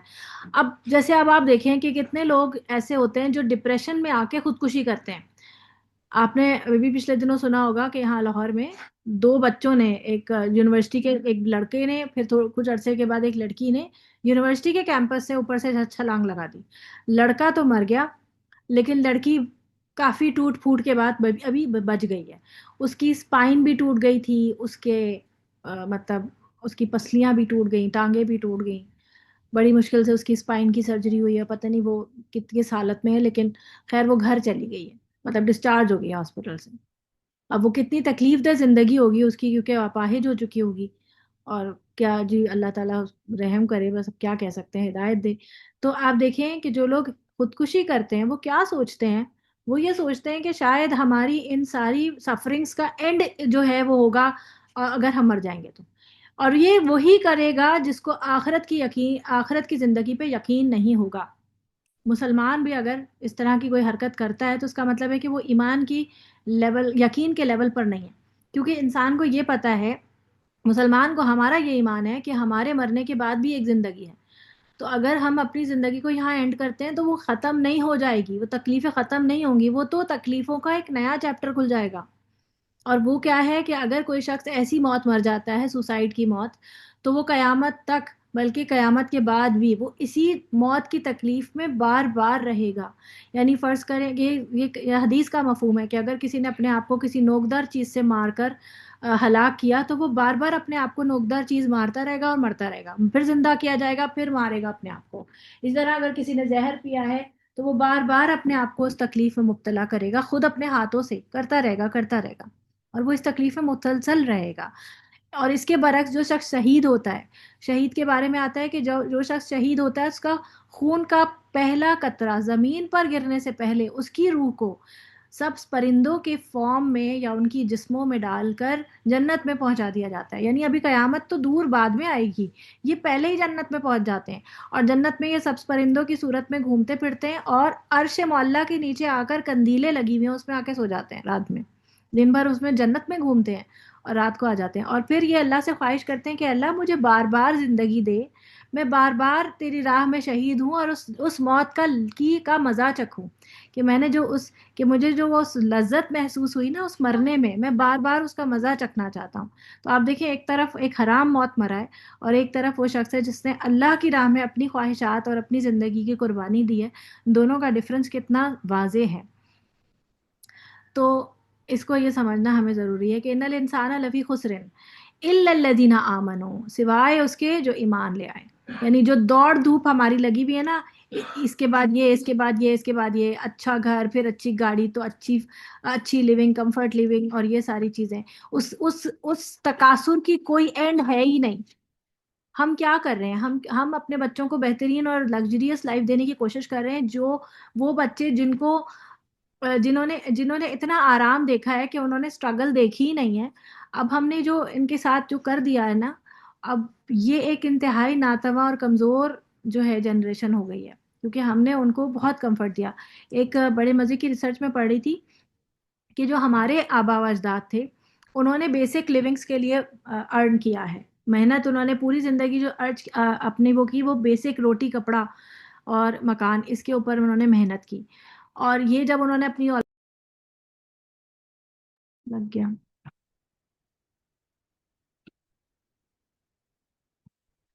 سوری یہ انٹرنیٹ شاید چلا گیا تھا۔ اچھا میں بتا رہی تھی کہ جو ہم جو بات کر رہے ہیں، یعنی کہ ہم جو کما رہے ہیں، اب ہمارے پاس بیسک نیڈز تو ہیں، ہم کس لیے کما رہے ہیں؟ ہم کما رہے ہیں بچوں کو کمفرٹ دینے کے لیے، کیونکہ بیسک نیڈز ہمارے پاس ہیں جو ہمیں ہمارے آباء و اجداد سے مل گئی ہیں، اور ہم کمفرٹ کے لیے کما رہے ہیں، اور یعنی کہ کمفرٹ کے لیے، اور پھر اس کے بعد جب ہماری جو آگے بچے ہیں، جو اب جو جنریشن آ رہی ہے، جو اب جوان ہو رہی ہے، وہ کیوں کما رہے ہیں؟ وہ لگژریز کے لیے کما رہے ہیں۔ تو لگژری اسی لیے ان کے پاس سیکریفائس کرنے کو کچھ خاص ہے نہیں، تو وہ ان کو تو پتہ ہی نہیں، اگر وہ ان کی نوکری چلی بھی جاتی ہے تو انہیں کوئی ٹینشن ہی نہیں ہے، کیونکہ وہ تو لگژری کے لیے کما رہے ہیں نا، ان کے پاس تو کمفرٹ ہے۔ تو کہنے کا مطلب یہ ہے کہ انسان اسی دوڑ میں چل رہا ہے اور اس کا کوئی اینڈ ہو نہیں جائے ہے۔ گی، لے لو۔ کہ چک کے اندازہ ہو جائے گا. اس کا کوئی اینڈ نہیں ہے. پھر آگے دیکھیے یہ میوٹ کیوں نہیں ہو رہا. اچھا، الا الذین آمنوا، بے شک سوائے ان کے جو آمنو ایمان لائے، وعملوا الصالحات اور جنہوں نے عمل کیے نیک، وتواصوا بالحق وتواصوا بالصبر. ایمان پھر عمل صالح. دیکھیں ایمان کے ساتھ عمل صالح بہت ضروری ہے. اللہ تعالیٰ نے کبھی یہ نہیں کہا کہ تم صرف ایمان لے آؤ تو میں تمہاری بخشش کر دوں گا. اور آج کا مسلمان یہ سوچے بیٹھا ہے کہ ہم امت محمدی ہیں تو ہم تو بخشے جائیں گے، جبکہ اگر ہمارے پاس عمل صالح نہیں ہے ایمان کے ساتھ. اور عمل صالح کی ڈیفینیشن کیا ہے جی؟ کون بتائے گا؟ کیا کیا ڈیفینیشن ہے عمل صالح کی؟ کیا کیا چیزیں ضروری ہیں، شرائط؟ عمل صالح کی شرائط بتا دیجئے. وہ عمل جو صرف اللہ کے لیے خالص ہو. اخلاص، شاباش. خالص نیت اللہ کی ہو اور تقویٰ سنت کے مطابق ہو. ایمان کے ساتھ سنت کے ہو. مطابق ہو، ایمان کے ساتھ ہو. اور سنت کے ایمان اور سنت اخلاص اور سنت کے مطابق. جی شاباش، بارک اللہ فی. اخلاص کا مطلب صرف اللہ کے لیے کیا جا رہا ہو، ایمان کے ساتھ کیا جا رہا ہو اور سنت کے مطابق کیا جا رہا ہو، اس کو عمل صالح کہتے ہیں. تبھی یہ کوالیفائی کرے گا کہ یہ عمل جو ہے یہ اوپر چڑھے آسمانوں پر اور اس ریکارڈ میں نیکیوں کے پلڑے میں جائے. تو عمل صالح ایمان کے ساتھ ہونا چاہیے، دو چیزیں شرط. پھر اس کے بعد آگے کیا ہے؟ وَتَوَاصَوْا بِالْحَقِّ، اور وہ تلقین کرتا ہو آپس میں. یعنی کہ یہ بات صرف اپنے لیے نہیں ہے. دیکھیں ایمان اور عمل صالح یہ انسان کی اپنی انڈیویجول نیڈ ہے، ٹھیک ہے، یہ انسان نے خود کرنا ہے. جیسے اب میں ایمان لے آؤں اور ایمان لا کے میں نماز پڑھ رہی ہوں، میں زکوٰۃ دے رہی ہوں، میں روزے رکھ رہی ہوں، یہ میرا عمل صالح بن رہا ہے. لیکن اب جو وتواصوا بالحق کی بات ہو رہی ہے، یہ اکیلے نہیں ہو سکتا، میں اکیلے یہ کام نہیں کر سکتی. وتواصوا بالحق کیا ہوگا؟ جب یہ جماعت بنے گی، یہ ٹیم بنے گی، صحیح ہے، تو اس میں حق کی تلقین ہو رہی ہوگی. جیسے یہ ابھی ہماری جماعت ہے، کلاس ہے، میں آپ کو سکھا رہی ہوں، آپ لوگ مجھے سکھا رہے ہیں، تو یہ سب کیا ہے؟ ایک دوسرے کو سکھا کر ایک دوسرے کے ساتھ مل کے کام کرنے والا. وتواصوا بالصبر، اور پھر صبر کی تلقین. تو آپ دیکھیں حق اور پھر صبر، یہ دو چیزیں ساتھ ساتھ کیوں آ رہی ہیں؟ کیونکہ دیکھیں جب آپ کسی کو حق کی تلقین کریں گے تو آگے سے آپ کو آزمائشیں بھی آئیں گی. ایسا نہیں ہے کہ آپ کو ہمیشہ ہی وارم ویلکم ملے گا. آپ کسی کو جا کے بولیں کہ بھائی نماز پڑھنی چاہیے، یہ کرنا چاہیے، وہ کرنا چاہیے، آپ کو آگے سے لوگ کرٹیسائز بھی کریں گے، لوگ آپ سے حسد بھی کریں گے، لوگ آپ کے پیچھے بھی پڑیں گے، لوگ آپ پہ غلطیاں بھی نکالیں گے، اور لوگ آپ پہ بہت کڑی نظر رکھیں گے کہ ان کا عمل کہیں پہ بھی کوئی ذرا سی بھی کوئی کوتاہی دیکھ لیں گے تو وہ آپ کے ہاتھ دھو کے پیچھے پڑ جائیں گے کہ آپ نے یہ کام کیا ہے. ہم نے دیکھے ہیں بہت دین والے، اور دین والے ایسے ہوتے ہیں اس طرح کی بات کرتے، وہ دین کو بھی بگاڑیں گے اور آپ کو بھی وہ حشر کر دیں گے. تو ایسے میں آپ کو صبر کرنا ہوگا. آپ کو جو ہے وہ انتہائی کیا کہتے ہیں کہ ڈاؤن ٹو ارتھ رہ کر اپنے آپ پر جو کچھ بھی ہو رہا ہو وہ جھیلنا ہے، لیکن دین پر آنچ نہیں آنے دینی. اپنے آپ پر انسان کچھ بھی دیکھیں، آپ نبی کریم صلی اللہ علیہ وسلم کو جب نشانہ بنایا جاتا تھا وہ کیا کہتے تھے کہ جب کوئی نیک بات وہ کرتے تھے، دین کی بات کرتے تھے، تو لوگ ان کو کہتے تھے یہ شاعر ہیں، یہ پاگل ہیں، یہ کاہن ہیں، یہ دیوانے ہیں. آپ سوچیں ایک باشعور شخص جو بالکل نارمل ہے اور ایک اچھی لائف گزار رہا ہے، جسے لوگ بڑی عزت کی نگاہ سے دیکھتے تھے. آپ کو وہ حجر اسود کا واقعہ یاد ہے کہ جب کعبے کی تعمیر نو ہوئی تھی تو حجر اسود لگانے پر جھگڑا ہو گیا تھا. تو ہر سردار یہ چاہتا تھا کہ ہم لگائیں، ہر قبیلے کا سردار یہ چاہتا تھا کہ حجر اسود کو ہم لگائیں. تو پھر اس کے بعد فیصلہ یہ ہوا کہ جو کوئی بھی اس دروازے سے داخل ہوگا ہم اس سے فیصلہ کروائیں گے اور اسے منصب مانیں گے اور اس کے فیصلے کو مان لیں گے. تو جھگڑا اس طرح جو ہے وہ ختم ہو جائے گا.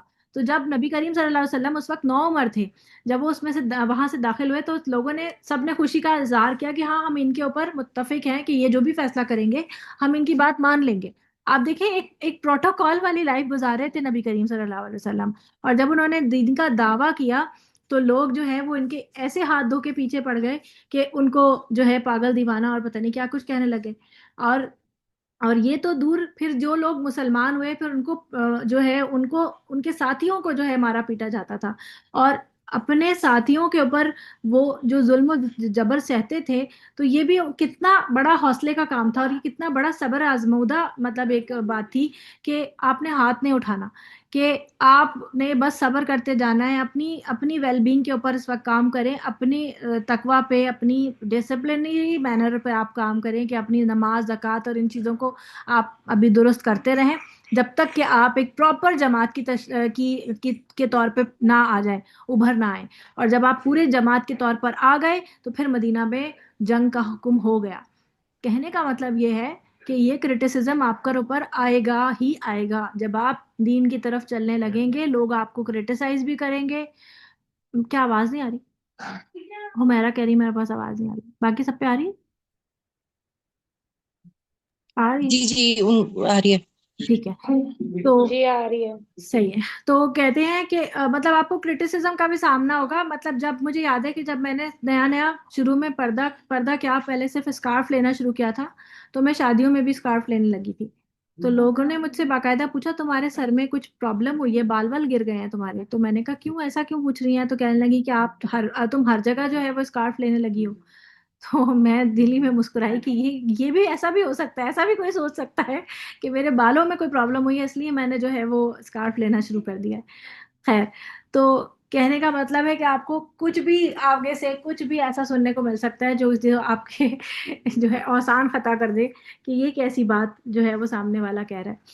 تو کرٹیسائز ہوں گے تو اس پر ہمیں صبر کرنا پڑے گا اور ایک دوسرے کو تھامنا یہ بڑا ضروری ہے. یہ جو بات ہو رہی ہے نا یہاں پر کہ ٹیم ورک بہت ضروری ہے. اکیلے ہمارا دین جو ہے نا ہمیں یہ نہیں کہتا کہ تم جنگلوں میں نکل جاؤ اور اسلام پریکٹس کرو، نہیں، بلکہ اس دنیا میں رہتے ہوئے لوگوں کے رویوں کو برداشت کرتے ہوئے تمہیں صبر کا مظاہرہ کرنا ہے اور اسی میں دین کو پریکٹس کرنا ہے. اب ہم جو خواتین ہیں ہم پڑھ رہی ہیں تو ہمارے بہت سارے مسائل ہوتے ہیں، ہم پڑھ رہی ہیں، ہماری کلاسز ہو رہی ہیں اور بیچ میں بچے بھی ہیں، تنگ بھی کر رہے ہیں اور کلاس تھوڑی لمبی ہو گئی ہے تو آئی ایم سو سوری. تو اب آپ کو مسئلہ بھی ہو رہا ہے لیکن آپ نے پڑھنا بھی ہے. تو ان سب چیزوں پہ صبر بھی ہونا پڑے گا، صبر کرنا پڑے گا. اور ان سب چیزوں کے ساتھ ہمیں ٹیکل کرنا ہی تو اصل گیم ہے نا. یہی تو، اسی میں تو مزہ ہے. کہ اگر ہمیں پہلے جب بچپن میں ہمیں ہر سہولت ملی ہوتی تھی اور ہمیں صرف کہا جاتا تھا تم کوئی کام مت کرو، تمہارے پیپر ہو رہے ہیں بس تم پڑھو. جب ہم ٹین ایج میں تھے، جب ہم اپنی یونیورسٹی لائف میں اور ہم کالج لائف میں تھے یا اسکول لائف میں تھے، اس وقت ہم کہتے تھے کہ ہمیں کیوں پڑھنا پڑ رہا ہے، یہ بڑوں کی لائف کتنی اچھی ہے، اپنی مرضی سے جو دل چاہے کرتے ہیں. لیکن اب ہم بڑے ہو گئے ہیں اور ہمارا دل چاہتا ہے کہ ہم پڑھیں. تو آج ہمیں وہ وقت یاد آتا ہے کہ جب ہمیں کوئی کام نہیں تھا اور صرف پڑھتے تھے.